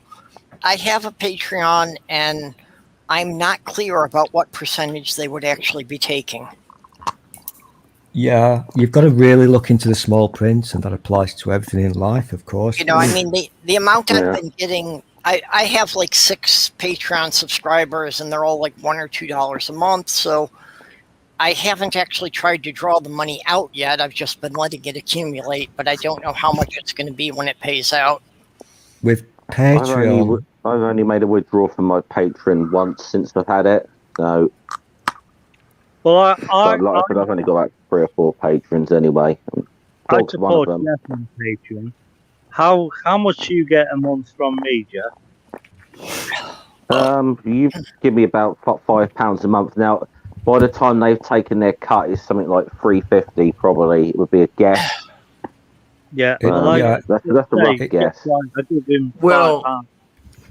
And it does depend on the tier. Purple is correct because Patreon can be confusing, Yes, they can. especially with the small print. And tier 1, you pay such a percent. Tier 2, a lesser percent. But you know how these things work. And it's not straightforward. But I don't have to. Yeah, by the way, I've got 2 Patreons, so screw you all. So I don't have to withdraw anything. It just automatically goes into my PayPal account. Oh, so I you've do got it nothing. set up that way. Okay. Yeah. Okay, I have to check the settings to figure out how to do that. And yeah, always be careful though before you click on anything in your PayPal settings. In your Patreon settings, because some of them are, oops, if you do this, there's no going back. So always read what you're doing there. Yeah. Yeah. Although, quite frankly, most of what I receive from Patreon is offset by what I'm subscribed to on other channels. So, Yep. Well, No, I could give you some actual numbers when the other machine comes up. well, 'cause- I've often said I think it's just a group of us passing the same $20 around until Patreon absorbs it all in fees and no one gets anything. I think pretty much that's it. Yeah. Well, when Jenny was short cash a few months ago, I sent her a tenner on PayPal. How much did you receive from me on PayPal, Jenny? I don't remember. I do not have a brain for numbers.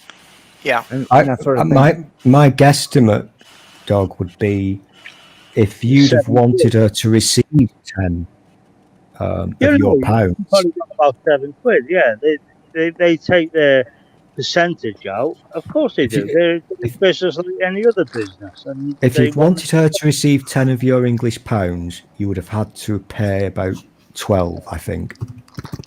Here we go. Now I have some particular numbers for the July receipts from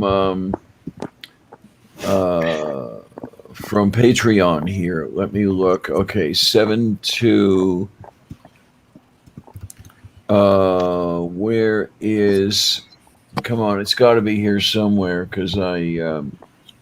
Oh, wait a minute. No, I'm looking at the wrong. I'm looking at the wrong books. I'm sorry. I can't get to the books I need to look at to get the numbers.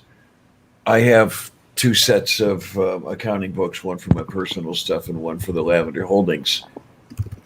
But the Lavender Holdings is on the same machine as I'm using right now, and I can't get to it. Oh, well.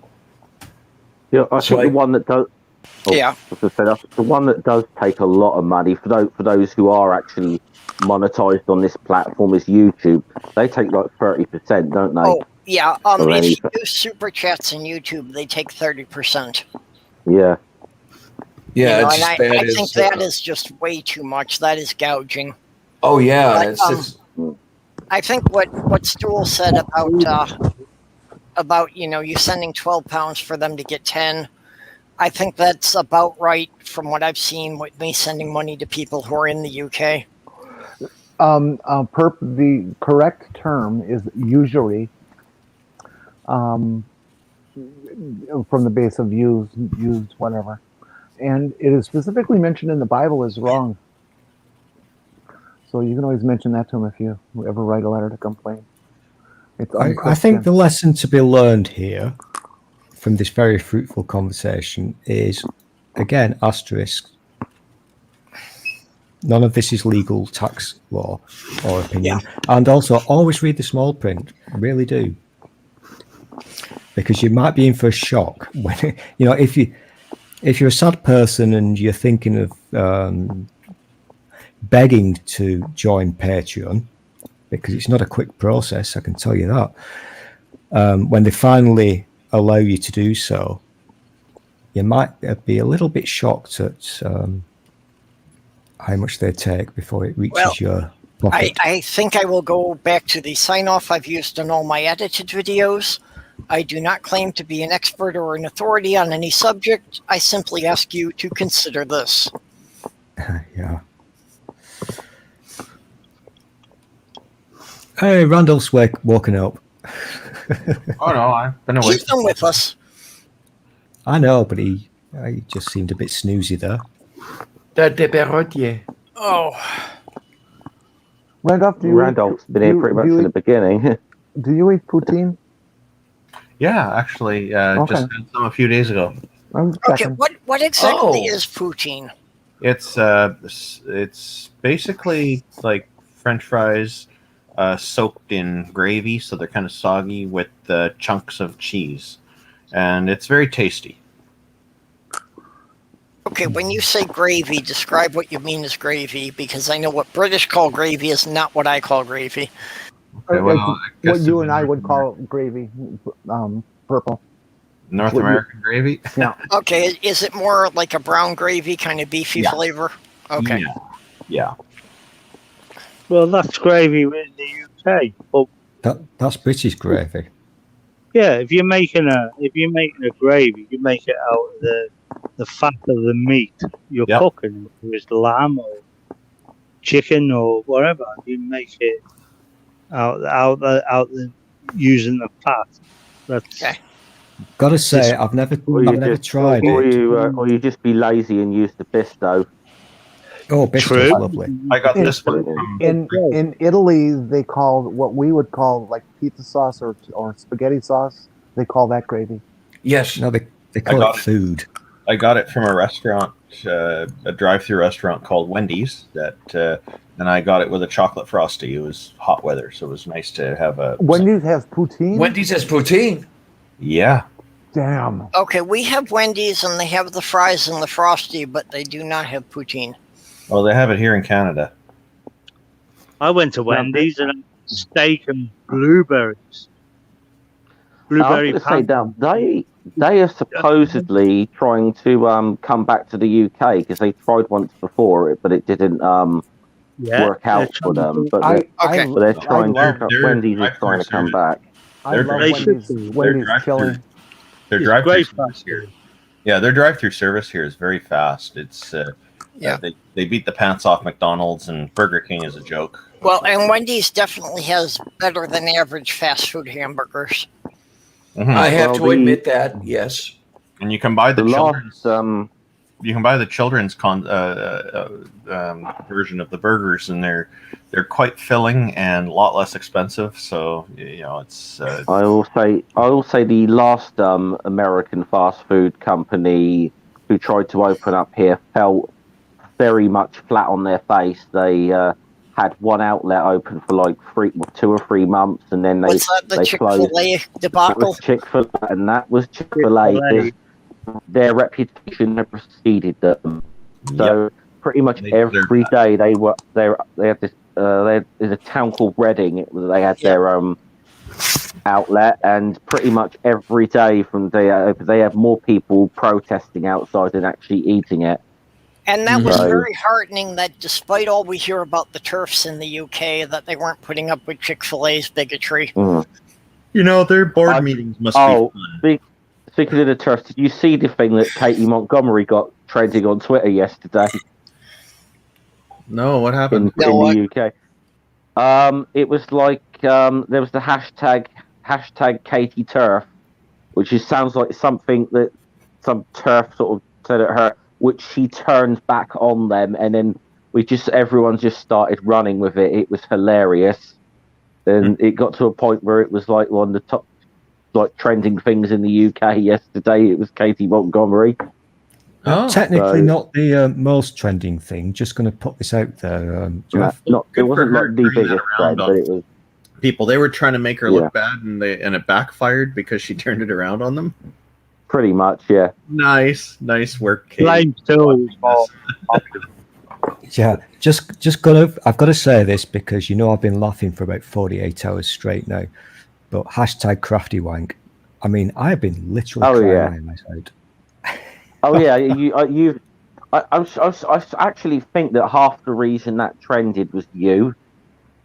Oh, I'm not that good. I'm not that good. I wish I was. Wait a minute. You're giving Stool credit for something? I'm like blaming Stool for something. Tweets, to be fair. I like one of the Crafty Wank tweets. Crafty Wank tweets. That's hard to say. Yeah. You know, sometimes it doesn't happen very often, but on UK Twitter, every now and again, something will be trending, and it's so piss-wettingly funny, and I couldn't stop laughing at that fucker. The Americans have no idea what I'm talking about, but trust me, I just wet my pants. I really did. It was hilarious. I thought what was usually trending on UK Twitter was what's in my hefty sack. Yeah, this is true. I know. Hefty cinch sack. Okay. Old commercial. Yeah, I remember that. Yeah. I would like to resurrect that hashtag, but as we were talking about Patreons, not hinting. Well, I'm going to go with Jeff's hashtag, blame Stool. I reckon that would go viral. I think you're that also could go mean. viral. You're also mean and horrible. Yeah, but you know we love you. Yeah, whatever. But you're a massive bellend. On top of true. Well, I'll tell you, I don't deny this, but here's the thing: if you're still doing this in 50 years' time, I don't want this to turn into 1966, dog. Let it go. I would love to see what you look like in 50 years' time. I doubt I'd live that long, but I would like. Well, I would be, 102. Yeah, but I think it's highly unlikely that many of us are going to be around in 50 years' time. 50 years' time, I'll be long dead. Oh, cheers, Sto. You hate me now. You basically want me to die before you. I said we. I'm blaming you for that, mate. Hashtag blame Sto. Yeah, and you know what's going through my warped mind right now? I'm picturing a tombstone with hashtag blame Stool because you'll fucking do this to me. No, your mind is well. We will do now. In my will, my body has gone to the medical student chop shop. They're going to cut me up and do bits and whatever they want to do. I've got bad news for you there, dog. Go on. It's going to be the Stool School of Medicine. Oh well, I want to be. I'm going to be buried there and say I'm dead because of Stool. Hashtag blame Stool. He's a bellend. Hashtag my uncle owns a cemetery. That hashtag could catch on. I tried to get the hashtag Stoolers Compo trending, but it didn't take off. You absolute twat. Why would you do that? You used to wear that compo hat, but you don't wear it no more. It's summertime. That only works in the winter, Jeff. Yeah. My phone overheated. We put that compo hat back on. I wondered where you'd gone to. And hardly any of the Americans are going to know what the hell we're talking about here. Somebody someone called Nora Batty. That would be great. Okay, to be fair, I usually don't know what the Americans are talking about. Yeah. Oh, I've got to. I do have to admit to something here. No, Stool, no. Never admit to anything. That's the first rule. I know I might be lying though, but I can usually understand you may not have noticed this, but I'm British. I hide it well with my accent, I know. But I watched that thing that B did the other night, and that guy from Newcastle. Oh, well, I heard. yeah. Now I haven't watched this. I heard about this. Wasn't he like completely wasted or something? Yeah, I was on the panel there, and I have no idea what happened. I posted on B's YouTube channel. I didn't understand a fucking word he was saying. And Yeah, I'm British, for fuck's sake. happened? What happened? If I am There ever is- that drunk on the stream, I hope the moderator will kick me. What happened is that B decided it was a good idea to post your StreamYard link publicly. Don't do that. Yeah, I can tell. I would never do that.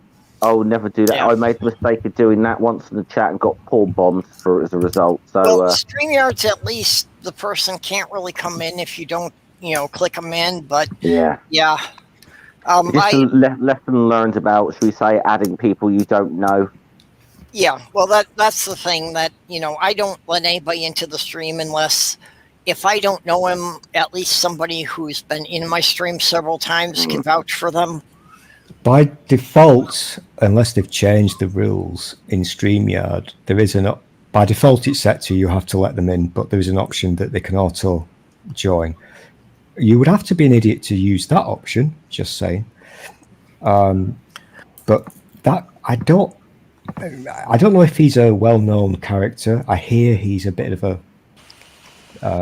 Apparently he's been around a bit, because on Twitter it seems a lot of other people have encountered him in other channels. Who's that? The Newcastle guy? Yeah, whatever his name was. I don't even remember what the handle was. Yeah, and I was avoiding watching that stream. I didn't see it live, but I did get interested peek, and I just happened to fast forward and click exactly at the right time where my name was mentioned. So yes, I'm watching you people. I know what you're none doing. of us would ever talk behind your back. No, especially not you, Jenni. Good. Even the So, new. I mean, was he? So let's say, was he actually wasted, or was it just like one of those like real thick Newcastle accents you just can't understand? It was both. Wait, Jeff. man, like It was Canny both, Pet. and that's what made it worse. He was absolutely wankered. He really was. I thought he was both drunk and just not very palatable. He was totally wankered, and he had one of those special Newcastle accents. Let's just like say that. real, like real, because like that's not always the easiest. Do we say local Gibberish. Dialect to be understandable? Well, it is a mixture of Glaswegian and nonsense. Mm-hmm. Yes, Mostly nonsense. But Newcastle. I was really quite amazed that a mostly American panel could actually understand a word he was saying, because I'm British and I didn't understand a fucking word of it. Oh my gosh. A tornado made a mess of Toronto. Well, I've always pointed people to Billy Connolly's The Crucifixion sketch off his first album, and no one understands what he's saying because it is a deep Glaswegian accent. Oh, right, okay. And it probably is one of the funniest comedy. Well, still, You know what? I can't you even will know. remember. I Look know up- I've heard it, but I can't remember. Look it. at The Crucifixion, Billy Connolly. It's about 15 minutes long, and it is one of the funniest things. I can You'll imagine, yeah. ever I can totally imagine, because he was one funny fucker. Mm. Terrible shame that he's got the old you know what now, but Yeah, he's got Parkinson's disease, doesn't he? He blames Michael Parkinson because he was on his show so many times. Well, that's the comedy there, isn't it? Yeah. Yeah, I blame Michael Parkinson.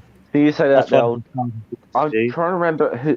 I'm trying to remember who it was. I think it might have been Vic Reeves and Bob Mortimer who did this sketch in the 90s about like you know Scott at the Antarctic, only that they had someone from Newcastle in the party, like, and they're all like freezing to death, and you got the Newcastle guy out there just with his shirt on and whatever. What's the matter, you stuff? You like a bit cold, huh? Yeah, you're a bit cold, are you? You know, there's a bit of a stereotype with them that they just like they totally no-sell the weather or whatever. Yeah, even if it's like freezing cold or whatever, they'll be out without a shirt on, you know. I've been to Newcastle many times, drunk in the big market. There's a Minneapolis news station that made that a regular segment, that they made the weatherman do the report from on the roof of the building, so that regardless of the weather, if there was a blizzard, he was outside. Oh Yeah, they highlight that guy on Good Morning America, but he's really a stitch. He's very funny. Yeah, There's he always this, had a good sense of humor about it, but it's like, you know, there is a point to this, because Minnesota, literally, we get temperatures of 40 below, and 40 below is the same centigrade or Fahrenheit.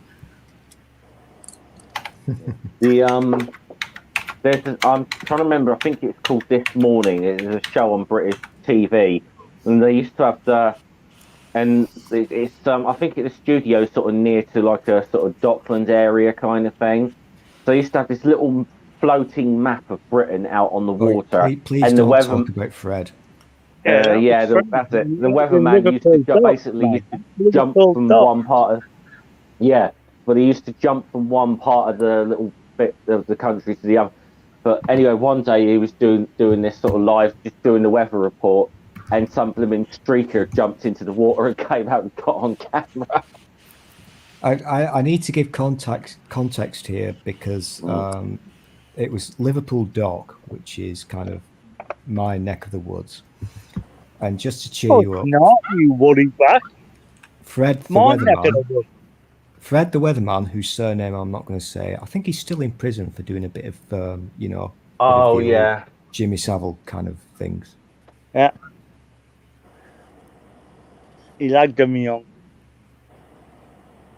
And Richard Madeley is also a cock. I was just watching a bit of the YouTubes, and he was doing a thing where he doesn't believe that racism is a thing in the UK. So, and he was arrested. He went to court. He was arrested, went to court because he got caught stealing wine back in the old This Morning days. Just saying, it's a fun country. And I know it's really wrong to mock with good intentions other people's accents. I enjoy people, but I can't understand that particular one from the northeast. I really can't. Talking of another Fred, do you remember the show How? Yeah. No. How? Oh, How? Yeah, of course I do. Yeah. Well, Fred Darnage fronted that show, and believe it or not, he's the definitive authority on the craze. Yeah, he wrote their biography. Did he? Yeah, we've known him for years. I didn't know that. Do you know his daughter's a Tory MP down in Portsmouth? That was a cracking show. That. Hey, Purple, we're doing the British. Sorry. Yeah, but he was that guy you're on. Okay. He was like a local on the south of England. He was like a local like newsreader for about 30 years. Yeah. But he actually because it was some news feature or something that was raising money for some children's charity or something, and all of that was broadcast in the sort of south of England. Well, one of the people who watched it was Ronnie Craig, because he was in Parkhurst prison at the time and wanted to help raise some money for something, and for some reason Fred Darnage struck up a bit of a relationship with Ronnie Craig and got the right to write the twins' autobiography. That is a wonderful fact, and I Yeah, wasn't if aware it of means that. anything, we actually have about twice as many people on the panel as we have in the audience. I think it was it was probably when we started talking football. I think that's when they left. No, I blame still. Well, to be fair, I'm in the middle of the North American continent, and it's going on 4 o'clock in the morning here. Yeah, of course, it's getting late for you, isn't it? Yeah. 20 to 10 here. Mm. But to be fair, Peps. Yeah, for you guys, it's a reasonable hour in the morning. Yeah, but we've been on. Well, it's 20 to 5 here. Yeah, we're I going think- on 4 hours since I started here. Well, I was on Jen's little pub I am timeless. with You you. got a long way to go, Purple, Sorry, what? until you hit the expert over here. What did you say, Jenny? I said I am timeless. Yeah. Well, Diana, you and me, when we got together, there's been some of my earlier streams that ran over 9 hours because both of us were on together. Yep. Yeah, the two experts in longevity over here. Although, honestly, I probably... Go ahead, Jenny. I don't want to break up your party, but I'm going to go because I'm tired. Oh, okay. Yeah, actually, I was just starting to say that I probably But should wrap Jenny- this up because I did tell Sloth Girl that I'd take her shopping tomorrow, Well, which so kind wait of a means minute that now. I need to... Well, it kind of means that I need to get up by noon or so. So you're going to take her shopping there. on Saturday? Is that it? Yeah. Well, Oh, part right. of it's helping me because I need her to help me with color selection for makeup. She's got much better eye for color than I do. Okay, so you're going So shopping tomorrow? Yeah, as far as Oh. her, helping me like match foundation to my skin tone and things like that. Okay, well, good luck. I need her help with that. It's an art and a science, I hear. Well, I don't have a good eye for color. I've got excellent night vision, but the trade-off is you either have good night vision or you have good color vision. You don't get Right. both Right. because it's all a ratio of the rods to cones in your eyes. I've actually got both. I got one question. We have Jeff here, Dog here, and Stool here, and Randolph. Does that mean we have 3.5 Brits? Mm-hmm. Yeah. Anyway, let's go to flat earther, perhaps. Well, and actually, it won't be I Saturday never because forget anything. I store these insults in my head, and one day I bring them back. yeah, theoretically, if I were to go to sleep now and wake up in 8 hours, it would only be Friday afternoon here.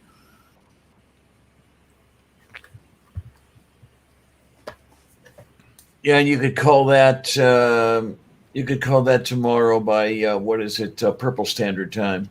Well, I can call that tomorrow by the fact that I consider the new day starts at sunrise and the sun's not up yet. So if I can get to sleep before the sun's up, it's still tomorrow. Aha! There you go. So sunrise here isn't for about another hour and a half or so, maybe 2 hours. It's nearing 01:45 here. I should go and get some sleep, man. Okay. Yeah. There's Well, the let's light. wrap it up. Anybody have anything they want to chill out before we go? Oh, I just want to say delight to chat with everybody here. Thank everybody in the audience for tuning in. And I'm running an organization called Canadian Atheists. You can find out more at www.canadianatheists.ca. Well, Randall, do you have any upcoming appearances in the next week? No, not that I can think of. I'm kind of busy getting taxes taken care of because it's quarter end again. Okay. Actually, they give us a deadline to the end of the following month. So our Q2 was over. Actually, Q3 was over at the end of last month, and I just have to finalize the paperwork and all that. I've got plenty of time, so it's fine. But I just also usually got True North Pole when you finish your arc. Yeah, I usually don't get too much of this going on when I've got some deadlines, but hopefully next month I'll be able to get into some more things. Okay. My big thing I want to do is to continue with getting the studio finished for the True North Talk program. Well, it looks like you got the outer shell pretty much done. You got to do the interior now. Well, I've got to finish a little bit up on the roofing, and I'm trying to schedule to get a roofer in to finish up the roof, because there's that's an area of expertise that I really don't want to get into, because it's messy and there's a lot to learn there. And this client of mine has been in the roofing business pretty much all his life. I think his father may have started the business in the 1930s. It's a good thing you get professional on, because if you get a leak in, it's hard to trace down where it's coming from. Oh, they know how to seal this stuff properly, and yeah, he's really good. Yeah. So, thank you for hosting the stream. I haven't been on your streams for a while, and yeah, it's good to have you back here. Yeah, it's fun as always. Yay! Yep. Okay, Jeff, you got anything happening on your channel? Not massive, not really anything planned at the moment, to be honest. I thought you were taking me to the football. Well, you know, season's over now, isn't it? Oh, yes, that's correct. Take you to the cricket if you like. No, that's just stupid. No, that's a step too far. Yeah, you've crossed a line there. Fuck off. Okay, Stool, you got anything happening? Not really, as always. I'll just say one thing. I am now a shameless prostitute, and I'm actually eating in my data doing this, but I joined because I love purple streams. So, well, you know, I like having you here, and if it takes that much, I'm not even opposed to throwing you a few dollars to buy some more data so you can be in here. Purple, as people say to me very often, stop interrupting me. That's very rude. So all you need to do is click on my doodads in my Twitter bio, and you know, I'm just saying I do like food. That's all I'm going to say on this subject. So. Also, I am really wanting to make an actual video for once. I do them, but I don't show them to you because nobody gives a shit about my opinions. But kind of helps if there's a bit of interest. Just saying. I recall you doing a couple of them. Oh, no, you don't, Purple. We don't talk about those. What happens in Stool Land stays in Stool Land. Okay, so will you do a video on why Boris Johnson's a knobhead? Do that. Yeah. Oh, because nobody's ever done that before. Well, explain it to us Americans. That's a whole series of videos. That's not one, you know. We'll be here forever. Cool. Do a video on GBN. I would gladly watch that. I've got to admit, I do. Actually, I've got to love. I really love your nickname for GB News, GBBs. I love that. You know what I would do if I'm not. This is bad. I'm not looking for sympathy, but if my computer was on its fucking last legs, I would totally go full out on GBBs and Darren Crimes, because those fuckers, even though they're evil twats, are hilarious. But the really sad thing is, when it gets to the rendering time, it's now gone so fucking, shitty that it takes hours and hours, and it's just not worth my patience. I know what you mean. What would do? Actually, to be honest, I'm thinking I might have to do this again. I might bring back one of those streams looking at idiots on Twitter, and I'm thinking that bloody Telegraph journalist Andrew Lillico. There's all the shit he's posted in the last few days. Okay, there Dog, is something actually. Going on? Oh, sorry. Carry on. Sorry. Yeah. I've got my friend IRL is a digital editor and creator. He's working on my intro and outro for the Gospel According to Dog. I'm still emailing back and forth with a fuckwit off Twitter, a celebrity off Twitter. I've paid him. He should fucking do what I say because I paid him for it, but he's a bit unsure. I think, well, it's Kevin Sorbo, to be fair. I just thought he just had the comedy outro for my my show, and hopefully it's imminent, depending on Sorbo, because he's a prick.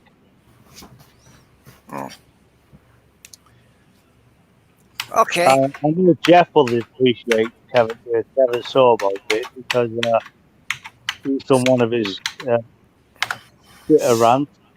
There is something I would Yeah, really like to do if I could be asked.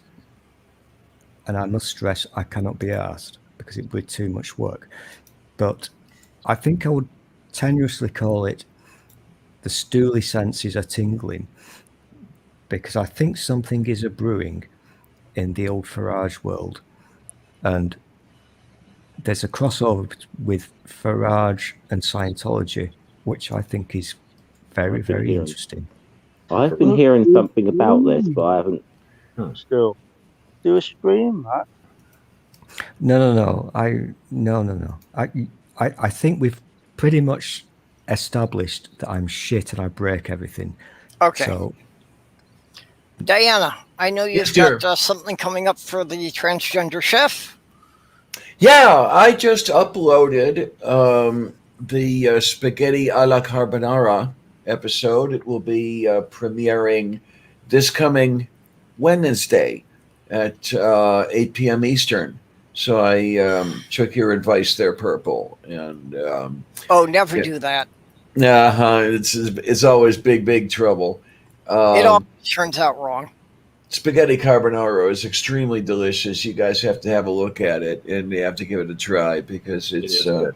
I've had it before. It's delicious. Yeah, and it's going to be a busy week this coming week because a very special day is occurring this coming Tuesday.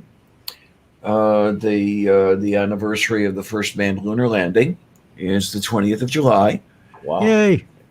Yay! And I will be. Fake, not real. And I will most likely be doing a birthday stream that day and just fading into the normal Tuesday show. I have no idea what time I'm going to do the stream or whatever, but Tuesday's a dialysis day, so I'm not going to be home before 3 anyway. That's just the way it works out. So I don't even know if I'm going to have enough time to do a birthday stream. I'll give it a shot and see what happens. Okay. For I think those you not should aware, give it a Diana shot. has a separate channel for the transgender chef. I just dropped the link in the YouTube chat. Oh, thank you, dear. So people should subscribe to that if they want to see her cooking channel. Oh, I'm going to subscribe right now. Yay. Yeah, there's very few programs there, but I've been starting to do some filming, and I'm hoping that I can get a pretty decent amount of film going. Yep, there's somebody's playing it. I do Okay, think you need Diana, to do if you've the got a film birthday going, you're thing, not washing Diana. your pots properly. Yeah, that's true. That's true. Okay, Do the so birthday- do the Diane, don't worry about your stream. You look after number one, girl. Which is you. Dog, don't listen to Dog. I want you to do this stream because, as you know, I'm 23rd of July, so that's kind of not too far away from my birthday. And also, I want to see a new hashtag Stool Broke Moon. yeah. Okay, then. Okay, this coming week is packed with birthdays. That Yes. I am the 19th. Yay! Then Happy Diana birthday. is on the 20th, Happy birthday. and then Yay. Stool is on the 22nd, Happy birthday. 23rd. 23rd. Sorry. Oh, my. Yep. Yep. So yeah. So yeah, we're gonna probably need to run just a week-long birthday stream. That might not be a bad idea, really. Happy You could I do think it. that sounds like a rather jolly idea. Yeah. And as far as the month of July goes, the month of July is pretty packed with us, isn't it? Tornado just had his birthday. I was wrong about the date. He had it last week. Yeah, the 9th, if I remember correctly. Yeah. And Faye, if I remember correctly, is hers the 31st? I know it's sometime this month. I wasn't sure what day. But yeah, there seem to be quite a lot of July birthdays. And I don't know. So what was it? October was a good month for screwing.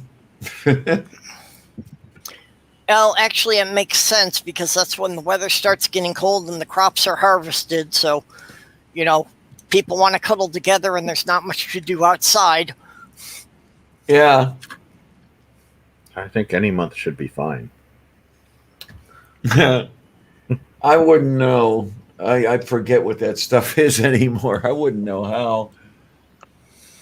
Well, I hope to have a chance to find out again, but it's been a long time. If the harvest is rubbish this year, blame still. #. Oh, you're not blaming me for sex. Okay, does anyone have any final thoughts before I hit the button here? What a twist. Okay. Yeah, we love you, Peps. You're a top man. Yeah. You do what you do, and we've talked a lot of crap today, as is proposed in your channel, and it's been fun, always. And it's always great to be on the stool.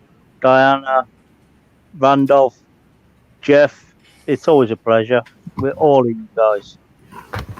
So that's my final word. And thank you, chat. I think it was a good conversation today, actually. We got into some serious topics, and it was really good. Well, and I think I managed to fairly well keep up in editing the description. So I think I got all the major topic points in there. If anybody wants to come back, while I don't have timestamps, at least they're in the order they came up, so you should be able to find what you were looking for. Yeah. Yay! Also, Purple, can I just say one quick thing? No. The name you're looking for is Alexa. Yeah, like that wouldn't get confusing. No, my Echo devices, two of them are just lit up now. I've said it. But you should do that just for the annoyance. Yeah. Just go for that Alexa. It will annoy everyone. And people will say, Purple's annoying, but I have to watch him. That name should get a lot of hits. Hey, Alexa, who broke football? I'm just glad that I didn't do this a year ago and choose Karen. That would have been horrible. Yeah. Yeah, that could have been. Okay, and with that, we will bid you all good night, good morning, good afternoon, whatever it is, wherever you are. There you go.